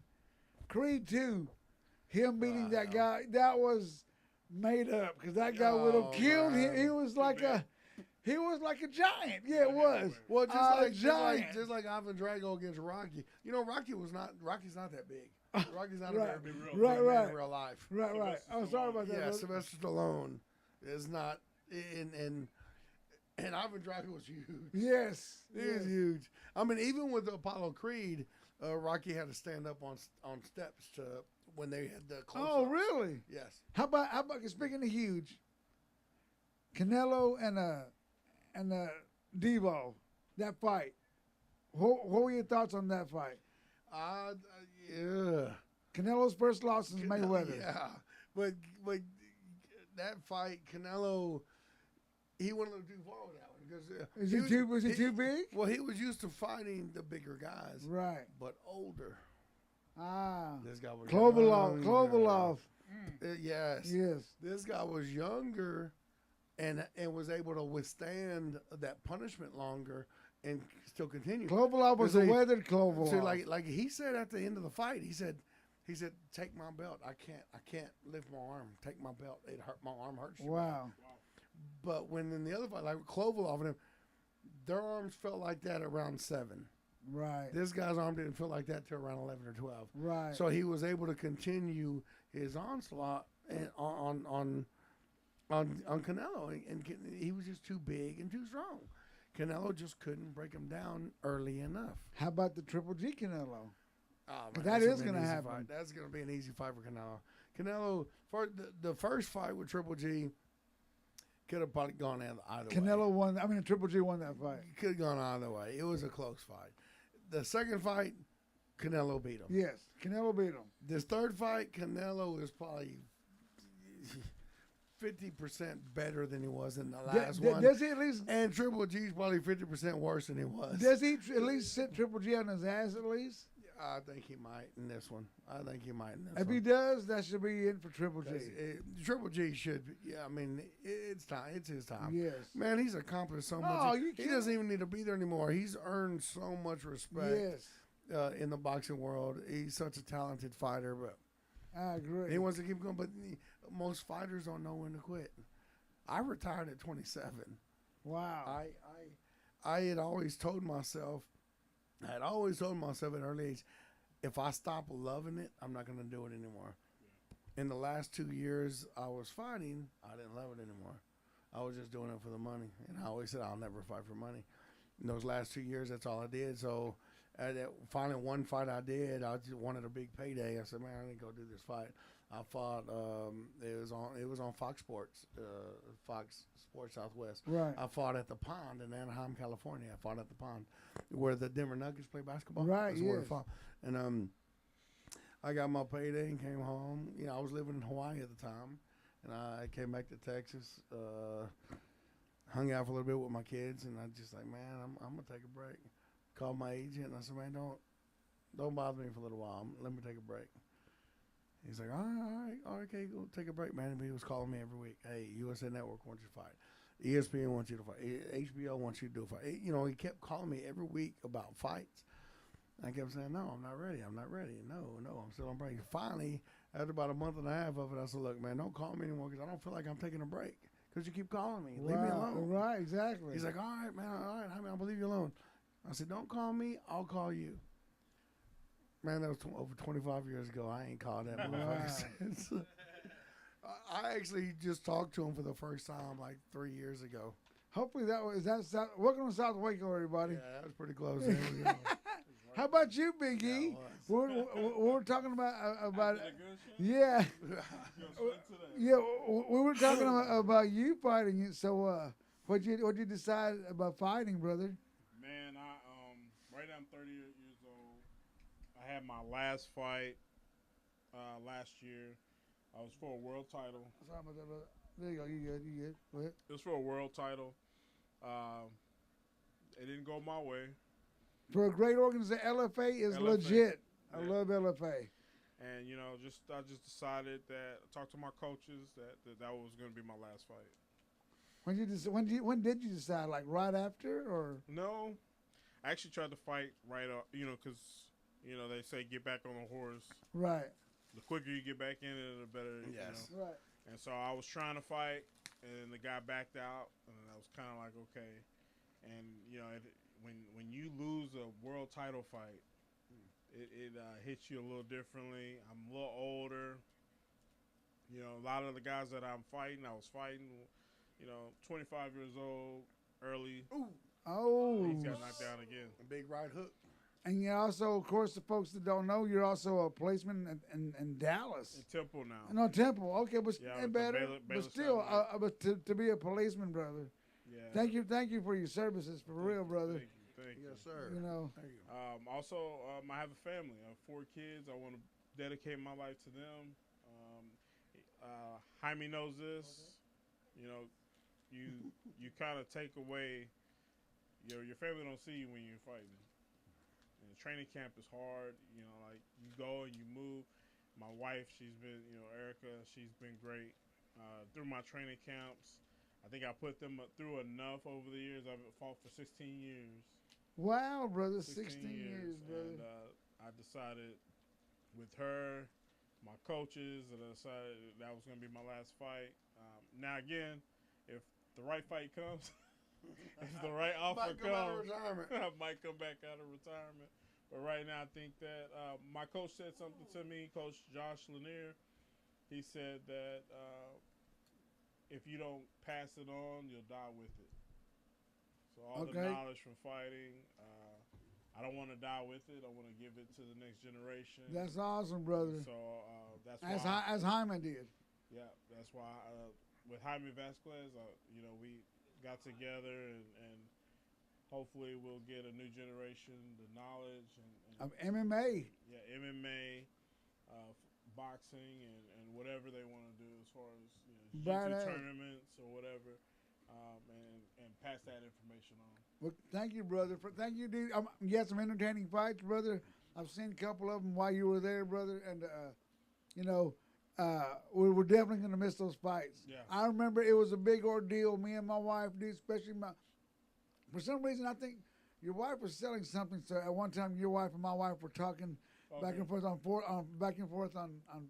Facebook, and it was a big. It was. I was just about to say that. Oh my gosh! We have to let me fix it up. There you go. Okay, but I remember it was a big deal when Big E fight, brother. Yeah. When Big E fought, I was fucking grilling. I had my Coronas on. Oh, man. It was a big deal. So thank you for that, brother. The hometown was backing you up for sure. Yeah, and that's the thing. I felt that's the hard part about it is like the love you feel from Waco. Yes. When we go, like I talked to the promoter of LFA, one of the matchmakers, and he was just saying, man, you fill up the place. Yes. And I went to a fight recently, and it was in Bell County. And it wasn't filled up. Wow. They wanted me to fight for that card, and I was like, no, man, I didn't tell them at that time that I was retired. I was kind of like, oh no, what I see there? Oh, sorry about that. That right hand, man. That right hand, he's throwing his. Oh shit! No, what happened? Oh, it's a slip. It has to be. Yeah, but he hit him. That should have been called a knockout. He's checking him. He's checking. He hit him when he went down. He was falling down though before the hit. He like did the splits almost. Hi man, how quick after retiring did you decide? Man, sorry about that damn bug. How long after retiring? Oh shit! He's showing you right there. It's a cricket. All right, I'm gonna use my. Sorry about that. Hopefully he lands on this cheese. I'll eat him. I think he's stuck in the fan. Hopefully. You see it right there? How long after retiring did you decide that I want to teach? Oh, coach. I had already been coaching since I was a teenager. So I was already doing it. I was coaching them fighting. Wow, brother. Yeah, I was helping Kwate, my trainer. I was helping him coach.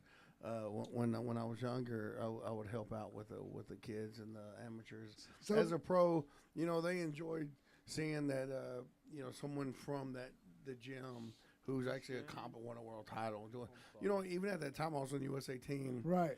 I was still there helping. I would help. Wow, brother! And then even after I won the world title, I would still come back and help work with everybody. I've told everybody. I said, y'all people do not know what y'all have here in town. I said, Jaime Lerma was the real deal. Is the real deal. The fact that you keep it going, brother. I mean, I'm surprised there's not a Jaime Lerma day, but I have a feeling one day there will be, brother. I have a feeling one day there will be, brother. There should be. Two of my sons box, but it wasn't their thing. They didn't want to, pursue it the way I did. But to further answer your question about what when I decided I wanted to do that, well, like I said, I had been doing it the whole time anyway. But when at the time I hadn't done it when I retired, I was so burned out with boxing, I wouldn't even watch it on TV. It came on TV, I turned the channel.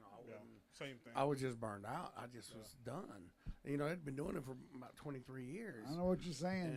And I was like, man, I'm done. So, but then when Kwate, my trainer of 19 years, when Kwate died, the gym, his son, Gilbert ran it for a short time, him and Derek. When he died, the gym was still on Dutton, right? Or no? Or did it move? It had just moved to the old Waco High School gymnasium. Okay. And he actually died, going over, looking at the building, he died that next day. No way. Yes. Wow. And, wow. So anyway, then Gilbert Jr. and his son-in-law Derek Howard, they ran I know it Derek, yeah, for sure. for a couple of years, and then Gilbert called me and said, "Hi, man, I haven't wanted anything to do with boxing since the '80s. I don't want nothing to do with this, dude. I don't want to be here." He said, He said the gym's gonna close down. He said I'm gonna close the doors for good, unless you want it. He said you're the only person I would trust to have it, and other than that, it's yours, or you want it, you can come take it over, or it's gonna close down for good. And I couldn't see the Waco Box Club doors closed. Man, dude, I couldn't do that, so I said that's a Waco I'm community coming staple back. of the Waco community, So- brother. so I'm telling you. So I took back in '04. I took it over in '04, and and pretty much Going on 20 years, I took brother. a little break. I did take a break from it for a little bit, and had John Garcia and Tony Montoya were helping run it for a little while, and then I came back, and now I've been back full time for god dang, probably 7-8 years now straight. I know it's way because you said there's not a lot of boxers in Waco. Is there any youngins that you I've got some young kids in there as amateurs that are doing really good. really? But nowhere near where I'm going to say they need to go pro. They're young. No, of course, But they're doing but- awesome, man. They're doing Really? great jobs. I mean, I've got kids in there now that I'm just so proud of them, what they're doing, and that's what they're boxers. That's what Yes, they want to yes. do. They're there. They come in on the weekends, or they're on Fridays, or they're staying late. I That's want them to come in do sparring. They're there early. Whatever. They show Wow. up and they do it. And then they've got good parents behind them that are supporting them and making sure they're there for it too. I'm So sure it's that great. makes it easy. That makes it so much better and easier. Makes my job a lot easier when the parents are there to support them for it. For sure. And the ones that their parents really aren't there, but they're there, those are the fighters. That's what's Those are up, the brother. ones you wanna Yes, keep going. yes. Those are the fighters. It's always been that way, though. Yes. How Oh, about you, Biggie? Anybody you see like youngins? Well, y'all got older guys, right? They're mostly older. We don't have any Okay. young fighters at the moment. So Anybody like you see maybe has something to go pro maybe in the near future. right now, we're not worried about Not- I got pro. you. We're trying to get people amateur fights right now. So Got you. we got a few people that I don't want to name their names at the moment, but that we're looking at. We're giving them as much training, sparring. But as far as getting ready to go to that next level, we're still working on it. Got you. Has it been? When was the last martial arts event? Whether it's boxing, MMA, anything. When was the last one? Was it that one in Nebraska? Is that it? Oh, here in Waco? Yes. Man, I Yes, can't. it was the one in Nebraska. And that was like a couple years ago, though, Yeah. wasn't it? Yeah, that was a while back. There's Man. a brawl in Nebraska. Brawl. All in Nebraska, yes. So what's going on here with ORTIZ? We're in the 10th round, and Ruiz done sat him down like Ruiz three is times. winning. Ruiz is he's winning this. He's good. Ortiz has had a couple of good rounds, but Ruiz is pretty much dominating the fight. He's dominating the fight. Man, oh man. But What do you can see his face. He's getting hit too. Yes. He's got a little. He's got a cut under the right cut eye, on the right eye. and So- he got that cut in the second round. So they were saying they're gonna fight for a belt. What heavyweight belt? The one that Tyson Fury let go of? What belt is it that they're fighting? That they're gonna be Man, to fighting? be honest with you, I don't even know. There's so many belts. I don't even I know, know what they're fighting for now. Where would y'all put Ruiz? How would y'all put Ruiz versus Deontay Wilder? That'd be a good fight. That would be a good fight. I'd like to see it. I would love to see that fight. I think Ruiz wins that. Just because he can take a punch. And That's what he he's said. just He can such- take a punch. Such a more talented boxer. Yeah. And yeah, he's educated, so it's not gonna be like just a brawl. I think Anthony Joshua is just kind of he's educated. But You I don't said think Dante Wilder, right? You said Yeah. yeah. But I think also Joshua. I think he beats Joshua too. Joshua's I head's think not right. if they were to fight a third time, and Ruiz was prepared like he is for this fight, Yes. prepare. I think he'd beat him in the third. I fight. think so too. I think he beats him. His head's not there right now. People don't understand like fighting is like fighting is almost 99% mental. Like it's. I've heard people say that, and I can see that. Crazy how when you win against somebody that you should have lost against, how much confidence you get. You take a title from somebody. I mean, you become a different fighter. So, I hear you. I come believe. back. I think RUIZ, he gained a lot of confidence when he That was the beginning of Joshua not being Joshua anymore. Yeah. When Ruiz came out of nowhere. RUIZ getting higher up in his understanding of that he deserves to be there. Right, exactly. That's the deal. When he had that, he deserved to be there. He was just a sparring partner for the most part. For the higher but then level. that second fight, the loss he took was a humbling experience he needed. Yeah. I don't even think he trained really good. He did. He was almost 30 pounds heavier. He was almost 30 pounds heavier in that rematch. He said, he got through buying him. He got through buying himself, like you said, a Rolls Royce. First time having money and stuff like that. Of course, he's gonna, Yeah. There you go. He's haven't had that money before, and and you've seen that in every sport. I remember when I saw that one documentary with Pippen and all those guys like that. Or not even that. You remember the old Dwight Gooden and Darryl Strawberry? Of course, it's way drastic. But the first time you have money, and you never have it before, you're not the same anymore. Yeah. No. Hell no. Right? I mean, of course. You're just not. You don't want to be the same anymore. Yeah, that's true. You know what? You're right. You're right. You don't want to be the same anymore. That makes sense. Yeah, I ain't doing this shit. I got money now. Shit, I'm get the hell up out of here, George Jefferson. Right, I'm telling you, moving on. I hear you. Your lifestyle changed. Man, it should. It should. Look how these guys are moving on the 11th round heavyweights, man. Well, these are two conditioned heavyweights. Even though, like, you might look at Ruiz. You look at Ruiz. Oh, shit. He got like that. Yeah. That was a UFC fight. That was an Hey, but Ruiz, you think, okay, he's a big, people say, man, he's big, he looks blubbery. Right. Well, look how good a shape he's in. I mean, as far as conditioning, look at 11th round, he's not breathing. His mouth ain't even wide open. Dude, look at that, dude. He's barely breathing. Concentrating. Look at that. Studying. ORTIZ as well. With the punches he's taking, he's still breathing fine. I agree. He's just like Whataburger. That's all. Cuban Whataburgers.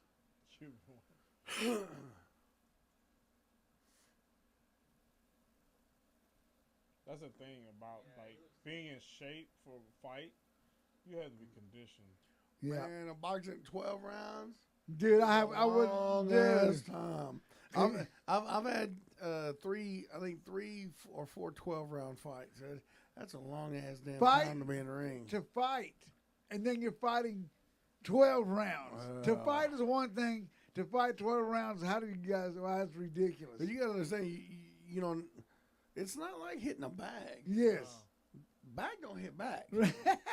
Right. You know, people don't understand. You hit a bag, you might can hit a bag for 4 or 5 rounds, but you get in the ring with someone, you can only last one. Mm-hmm. Right in the gut when you're trying to breathe too. Yes. I think a while back when we were at Iron Horse, we had the Baylor football team come and hit the bag. Oh, really? They couldn't last one round. Yep. Like wow. You talking about wide receivers? Yes. That's gassed out on the bag for 1 round. So it's a different type. Yeah, I've had the football players at the gym, come in talking about want to spar. Show me your best guy. Oh my God! I have fights on the streets. I knock people out with 1 punch. So fight. I said, I'm not putting you in the ring. They said, no, I want to get in the ring. Give me your best guy. I said, I'll tell you what, you hit that bag for 1 round, and I'll put you in the ring. 1 round? Man, I do 3 a days. Okay, we'll hit that bag for 1 round. Right. And that's it. Man, after about a minute, they're exhausted. Yeah. They're like done. They're like, man, I can't. Dude, this cowboy. Quattro used to put me in there with them. He would get mad because they'd come in. And back then, I was 150 pounds. Right. And these Baylor football players, they're 260, 280. Oh, yeah, for sure. And he would get so frustrated with them coming in talking crap. No, give me, He get frustrated. Say, all right, well, come on, get in there. He said, Hyman, put the gloves on, get in there with this guy. Man. Shut him up. Like, motherfucker, I'm 16 years old. I'm moving pounds. Hell no. He's like, no, come on, get in there. You know, show him what it is. Like, hell no. But I would, and oh man, I'd end up just, you know, kind of moving around for the first minute. But still, they didn't know what was going on. Once they start to tire down and wear out, then I'll come in and hit him with a body shot and it's over. I was going to ask you if you went to the body. That's all we'll do. I wouldn't even go to the head. I just go to the body. They're already breathing hard, you know. Hit the body and they're down. They're done. This is the last round. I still think Ortiz might pull off. And then they're like, I can't believe that little bitty guy beat me.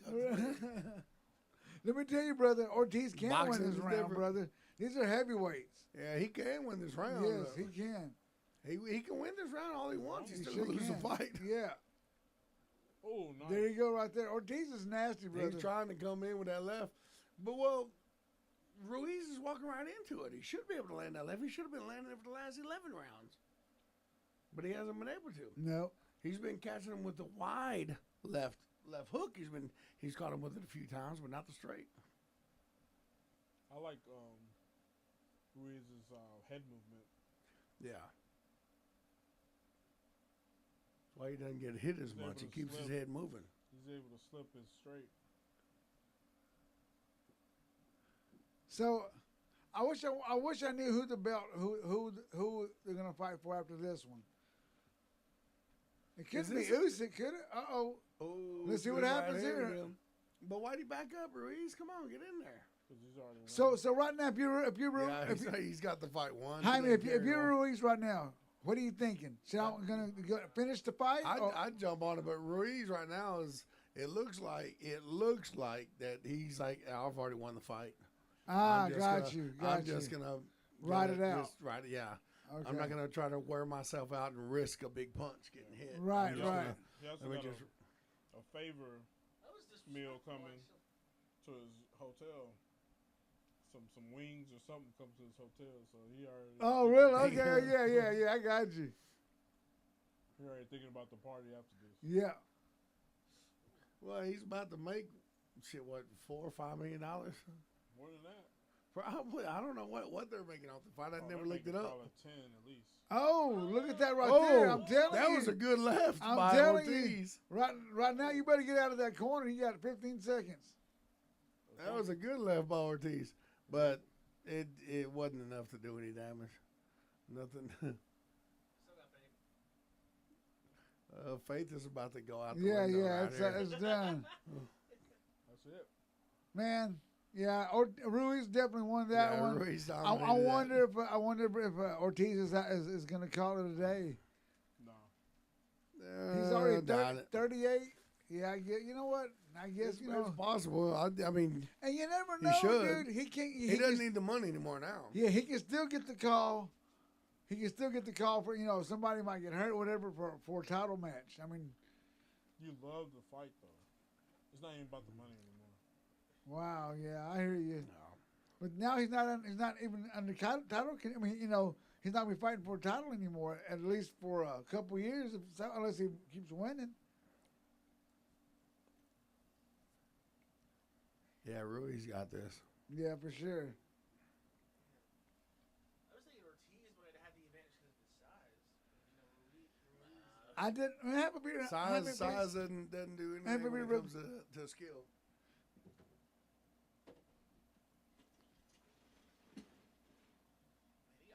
I'm glad you guys like to drink. Next time I bring more because I have podcasts where I buy beer and it's like I'm the only one drinking. The guest is like, I'm watching my carbs or some kind of shit like that.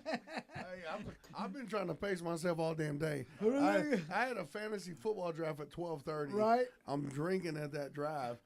I had my fantasy football draft at 3:30. Right. Drinking all there, and it was at Coach's Smoke Barbecue. Okay. And it ended at about 7. So then I'm like, okay, I got to be here pretty soon. Might as well have a few beers, a few more beers. Right. Yeah, like, man. Then I drank, I think, 2 on the way over. Well, I went drink 1 on the way home and another Right. on the way over here, and then, I had a case of beer. in Well, the car. thank you for doing this, brother. Who has the best? I almost canceled. I told my wife yesterday or Friday. I was like, I might cancel because I'm gonna be fucked up. By the time I get there, It I'm makes gonna, it more I'm gonna sound fun. like a fucking idiot when I get on there. We get. So like I said, I was pacing myself to where I could well, at thank least. you, brother. you know, And I hope y'all enjoy this. We're just watching. Oh man, We're love it. just watching fights, and I'm a fan of fighting. You two guys are obviously, two great fighters. And thank you guys for doing this. We're not going to close it down right now, but thank you for doing this for sure. All right, man. I spending our appreciate the Labor Day. opportunity. Appreciate the invite to do it, man. I Thank you, appreciate brother. it. I would love. This is my second time on Broke Down with the Shack. Yes, and I'm going to start doing. it, man. I'm going to start doing more of these. I'd love to do one day with. Maybe we'll do one with you and your brother one day. I'd love to hear your brother. Maybe even we'll do a martial arts one with you and your brother. We're so full of shit. Our eyes are brown. I don't know if you want to hear that. Well, I love it. Hey, but still, I love the fact, brother. Here's the deal with Here comes the winner.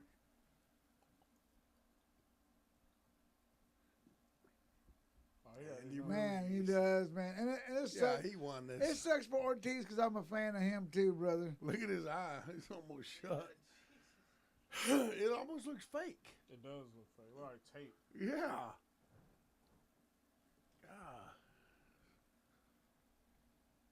Ruiz, for a big guy, he's got no ass. That's what scares me. Where's he get his power from? He gets his power from his gut. Yeah. I don't know. Hell yeah, but that's But badass. he damn sure has some power. I'm definitely, proud that a Mexican heavyweight, title or not. Well, he at least had the title for a little bit. Is that a title? Or is this No, I don't think so. Well, that I don't know. I think was this an eliminator? I think it was an eliminator. Okay, for a title? for a title. So he's gonna fight. Who though? Because I did a WBA eliminator. It looks like it's a WBC eliminator. So, but what heavyweight would he be fighting? Who I has don't a know. belt besides Usyk? Okay, so he's fighting Usyk. Man, he might sleep Usyk, dude. I think he will. I think he can beat Usyk. Ruiz Usyk is slick though. Ruiz, as long as he trains right and focuses, man, Ruiz can dominate the division. He's already beaten one of the best, Anthony Joshua. And the Fury's already out. Fury's, pretty much gone. He's well, retired. in Wilder, he's already. I mean, I believe he can beat Wilder. I think he can too. Let's see what he's. I bet he's. Mike Tyson will kill both. Oh these my! sons. Oh yeah. Mike Tyson will kill them both. Their teeth would be. My wife is asking, put Mike Tyson in there with one of these. Who would win? Mike Tyson in his prime would have dominated both at the same time. It's a different era. It's a different generation. Shout out to your wife and her husband. Also, not her husband. Excuse me, her father. Oso Burrito. Oso Burrito. Yes. Hey, let me tell you, I was a big fan of Oso Burrito. We talked about that a while ago on La Salle. Yes. Changed my life, people. Hey, that burrito, the sauce, a combo with cheese. Her father's probably one of the reasons why I have diabetes right now. But whatever. You're welcome. You're welcome. I wonder if he's called. Well, her father's the reason why I've got headaches now. No, really? After boxing. Hey-o. Maybe we'll blame her mom. I don't know. So real quick. So, like I didn't know I was from a small town. I didn't know just that damn bug. We get it. I was a third baseman. I didn't look like it. So, they're like the whole burritos. I didn't know what burritos were when I was a kid. And then it seems like after Oso Burrito, everybody had to make a big burrito. He was like one of the first ones to start the actual burrito thing. I agree. Her dad started that, Richard Morales. He started that in the old where La Familia is. Oh that yes, that was the first Oso. Oh, really? That's I where he always started. wondered where it was at. It was right there. Yes. And then he had that building built. Several blocks down the road on La Salle, he had a big metal building. Okay. As a little restaurant he had there. And then the Baylor Series, and it just blew up. Yeah, then they opened one on Lake Erin and one in Hewitt. But after also burrito, everybody's burrito was big now. Because remember, because I always had, like I said, well, at least they claim it's big. Yeah, right. Hey-o. Yeah, after that, everybody want to come out with a big burrito. Yeah, and that's the deal. The bigger the better after that. It literally know was it. like the bigger the better. Whoever had the biggest burrito, that's where you wanted to Right. You know what I cannot do? I cannot eat a burrito. The ends are folded in like that. go. I cannot eat those. I don't like those either. And see, Oso didn't do them that They way. didn't do- They they didn't didn't. do them. They still rolled them. That's it. They still rolled them. That's right. And they were good. I mean, there was food from end to end. Yes. Not like now you got nothing but roll of Oh, I tortilla know. ends I know. and- Yes, I know. Thoughts about Freebirds? Listen, we're not even going to talk about Freebirds. You ain't kidding. That's my thought about Freebirds. Yeah, We don't want to no, talk no. about it. Freebirds. I think, well, if the birds need to be freed, they're free. I'm not. Listen, I'm not racist. I have white nephews and nieces, but that's a white people's burrito. That's not a burrito. That's a burrito. There's a difference. It's not also. Right. It's a white burrito, but they're good. You know what I do like though. I do like a little bit of once in a while. What's that place by McDonald's? Chipotle. I'll have it because they have. You can eat kind of healthy there. You have a Chipotle bowl. You have a Chipotle bowl. When I want to have a fake Mexican food that's lower in carbs, Right. then I might go to Chipotle. Right. Okay. And I'll even call it Chipotle. Right, Chipotle. Right. You know that's Chipotle. You know, and that not to mention that chile came out of nowhere because what we had growing up was jalapenos. Yeah, it's just jalapenos. That was it. Jalapenos. Like Chipotle. What the hell is that? Jalapenos, Serrano. You might hear about habanero, but Yeah. Chipotle, what the fuck is I know. that? Well, what the hell Chipotle is? I'm not from Mexico. So I don't know Chipotle. Exactly. You know, I was born here. So Look at what we got here. All right. Dante Wilder walking up in the ring. Okay. Looks like some shit talking's gonna be Now good. we're Yes, it is. talking. Trying to play his hand right. Yes, Now it we're is. talking. He's trying to pick a fight. I like it. This Yeah, makes this is good boxing. this makes boxing interesting and entertainment. I wish we could hear it. I know it. Right. Maybe we could put it. We can stream it, but we can't, sadly. We'll get a cease and Yeah, I know. Yeah, they'll pull it down. now we'll pay fines. But you know what? That's an interesting fight. It really was. This one right here is an interesting fight. Deontay versus That'll Luis. make a lot of money. It will. It would. Because people say, Ruiz beat Joshua. Can he beat Wilder? Yes. And the answer is yes, he can. Yes, I don't yes, know he if he can. will be, if he will do it, but he can do it. He looked like he was pretty prepared for this fight against Ortiz. He came in prepared. I mean, dropped him in the second round. Now, on this fight right there, those two guys right there, Deontay, Ruiz. Ruiz can't stand on the outside right. No, he can't. You don't want him on the He outside don't right. But he don't do it anyway. He Okay. stays inside. But of course, when you're with someone taller with the reach, you're gonna stay close. Keep your head in his chest. You smother his punches. He can't hit you. Put your head in his chest. Smother his punches. Okay. And then you can work from the inside. Okay. You can work from underneath. You can work the body. You can come around. And work the then head. Deontay, what are you going to do with Ruiz? What would you do? Jab. Well, if he was a better boxer, yeah, just jab and stay outside and use his reach and come down with the right hand. Because he'll come down. When you're Yeah, taller, he is taller. and you He come is taller. down, you can get more power into it when you're coming down with you. Ah, okay. That makes But sense. Wilder's not that skilled of a boxer. I know. But like you said, that power, it takes, Ooh, man, Cruz kicked some ass. he tonight. did. I don't know. And I'm then not, you got the Teletubby outfit going on up in the ring. Hey, but he kicked ass. he did. You can be a Teletubby all you want. Two knockdowns right there. Let's see if there's another I one. like that head. Yeah. Hand lock. Ow. It's a big brother punch. Yeah. Hey, have you guys seen Tommy Morrison's son? No. Tommy Morrison has a son fighting. Yeah. He's all right. He was trying to get a fight with Jake Paul, but he's not. If y'all follow Tommy Morrison, he's not Tommy Morrison. Tommy Morrison was with a Jake beast. Paul? Yeah. Jake Paul's not even a boxer. Jake Paul's gonna fight Anderson Silva. Yeah. What do you think Well, about Jake that? Paul hasn't fought a boxer yet. No, not yet. But this is his closest. What do you think on that one? Silver beats him. I think he does. He beat He beat Chavez. Yeah, he beat Chavez. Hey, here's the deal about Chavez. From what I seen as a fan, He's not his dad. He's not his dad, but dude, he Chavez is nowhere near his dad. He's not his dad, and of course, he slacks when he gets there, but he got there though. He's never in shape.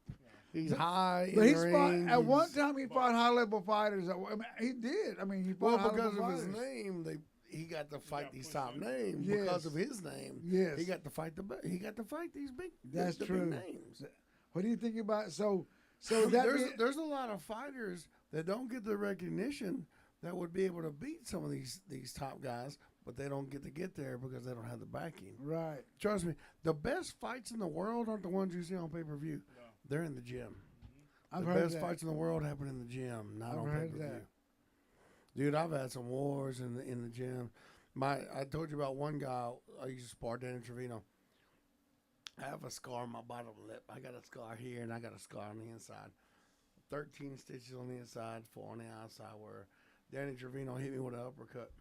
My top teeth, I didn't realize my mouthpiece, my mouthpiece apparently had a crack in it on the bottom. I got hit with an uppercut. My top teeth went through the mouthpiece and came out my bottom lip. My lip was stuck to my teeth. Oh, when my I got hit, God. I stepped back and I pulled my lip off of my teeth. And I turned around, I looked at my trainer, I looked at Quad, he said, oh, shit. he said, come on, that's it. I was like, damn it. I could feel, I stuck my tongue through my lip. Oh, I would have fainted, like, bro. Damn it, man. I would have fainted. I was like, damn it, my lip is fucked up. That sounds like a cartoon. Hey, it's a real story. And so I had a big fight coming up I had to pull out of. I had to go get the 15, 16 stitches. Did Quad ever fight? No. He never fought. Nope, Quad was just a big boxing fan. He loved boxing. And so we actually learned together. Okay. We learned boxing together as it went along. I could have probably went a lot further sooner with a more knowledgeable trainer of the sport, but I mean, Quad was my trainer. Just trying to figure it out. I stuck with him. Said when I turned pro, I could have signed with Lou Duva. I could have signed with Top Rank Boxing. Wow. But I didn't because they all wanted me to leave Quate. And I said, no, I'm not leaving my trainer. Dude, so I stuck with him, and I could have probably went further sooner, but, we were learning the sport together and continued to get, I trusted him. Loyalty. I knew he wouldn't allow me to get hurt. He wouldn't do anything, so I trust him. I actually gave him full control over my contract. I let him, I couldn't take a fight. I couldn't deny a fight or anything. It was all up to him. Wow. I gave him full control. I could never accept a fight or deny one. He did it. It was all up to him. I gave him full control because I trusted him. So it didn't matter. So y'all never sat down, picked a fight. It's like he picked it and you did it's it. him. Yeah. Wow. He said, yeah, you're fighting this guy. How about you, Big E? How did that happen? Did you pick your fights? Did you sit down and you're like, this is some guy, are you interested? Is it like that or what? Well, I lost my first 2 fights because I picked my own fights. Ah, I got you. I fought, because as a fighter, you just fight anybody. Yeah. So I think I fought my first 2 fights. The guys had way more fights than I did. And I just, my first fight was in Colorado. My first pro fight was in Colorado. Ooh, how about that altitude? Yeah. Did you figure that out that day or what? Yeah, I figured. Well, I tried. That's what Luis Leva was talking about. Right. I had my hands down. The crowd was going. I was like, let me try to scare this dude. I scared him. Right. My hands down, just walk straight forward. I saw the fear in his eyes, but But yeah, that was one of those things where I never had a manager. You okay? They're all coming in. Sorry, but I apologize. I need to change my light bulb is white, so I let all bugs in. I need to give me a yellow light bulb outside. We'll wrap it up. I know it's already been a while, but So anyway, you were saying what, brother? Well, I did a lot of my fights at the beginning. Okay. And then I had a coach later on, Coach Josh Lanier. He's out of Elite MMA in Houston. Okay.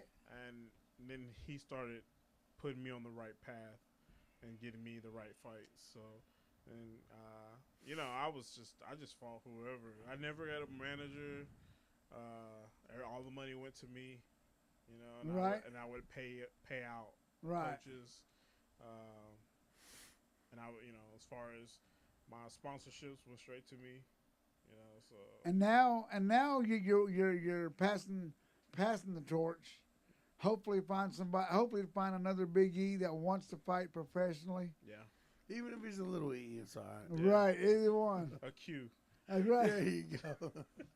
Yeah, and that's, but you know, this is way off the subject, but Big E, where the hell did that name come from? Because your name is Bernard Lewis. He's so small. But I know big, but E, where did the E come from? Big enough. I don't know. Is that big enough? There you go. Yeah, okay, I like that okay. Big enough. Big enough. And anyway, you were talking about real quick. You guys have, I know, well, at least this last Saturday or last night, y'all had some.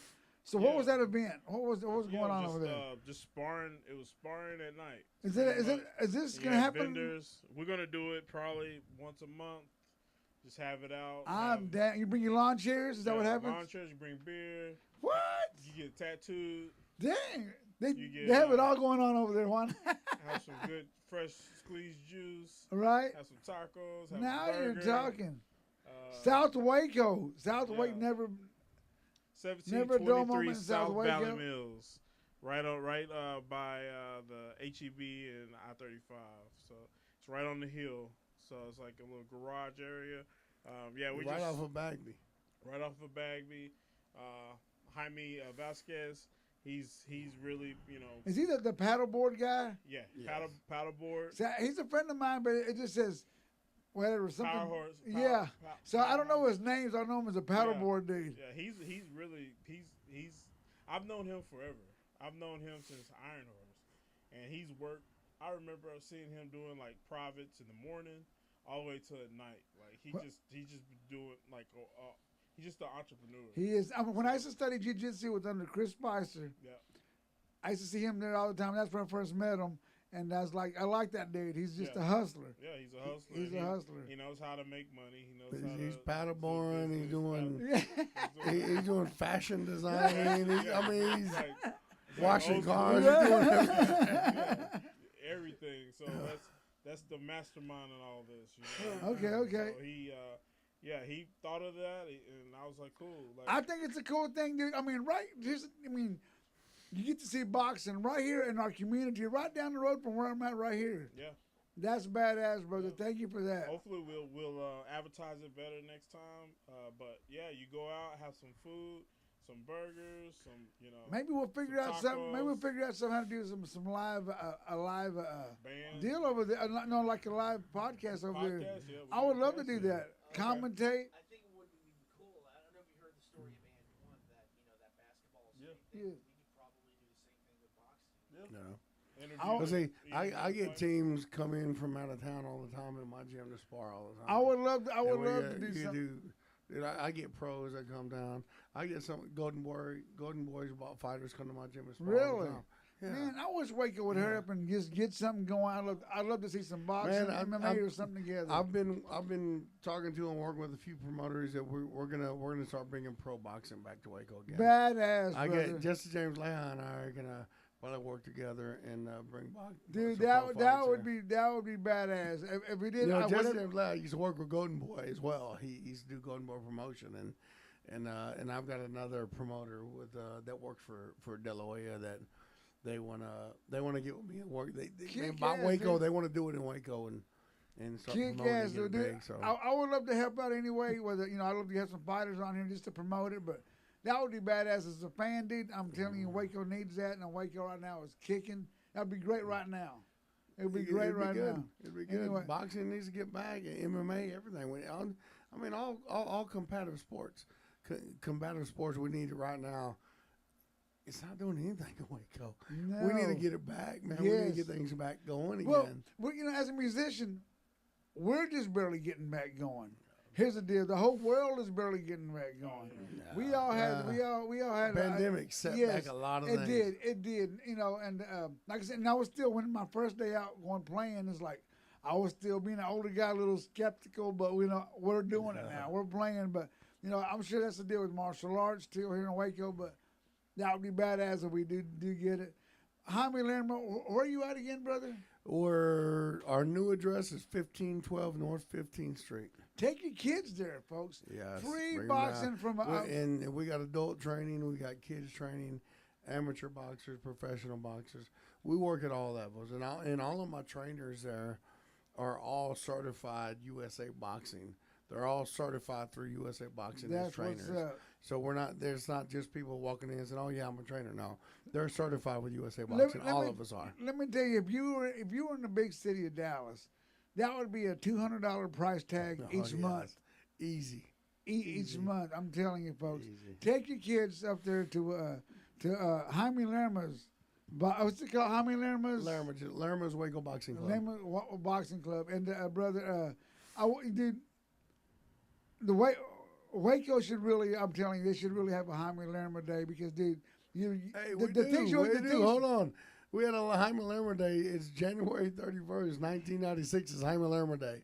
Really? I got the key to the city. I got a proclamation. Badass, brother. They gave me I got a proclamation, everything. Kick ass, brother. After I won the world title, January 20th, 1996, when I came back to Texas from the Philippines. Right. We met with the city of Waco.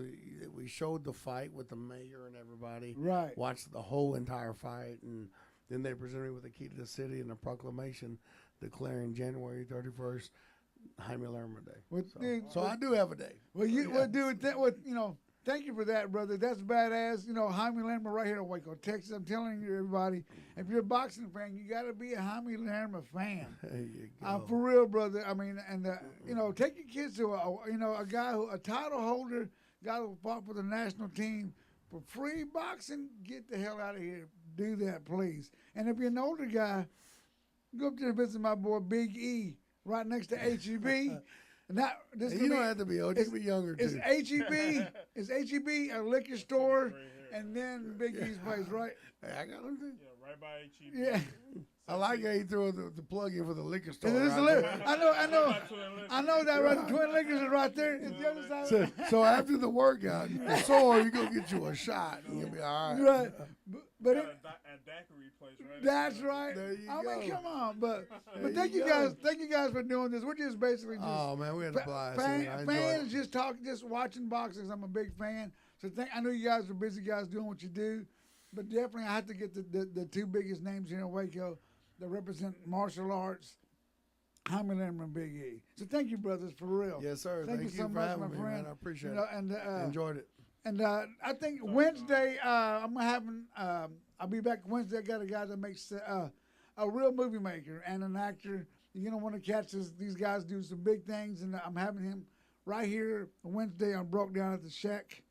Be sure to like and share this podcast. Peace out.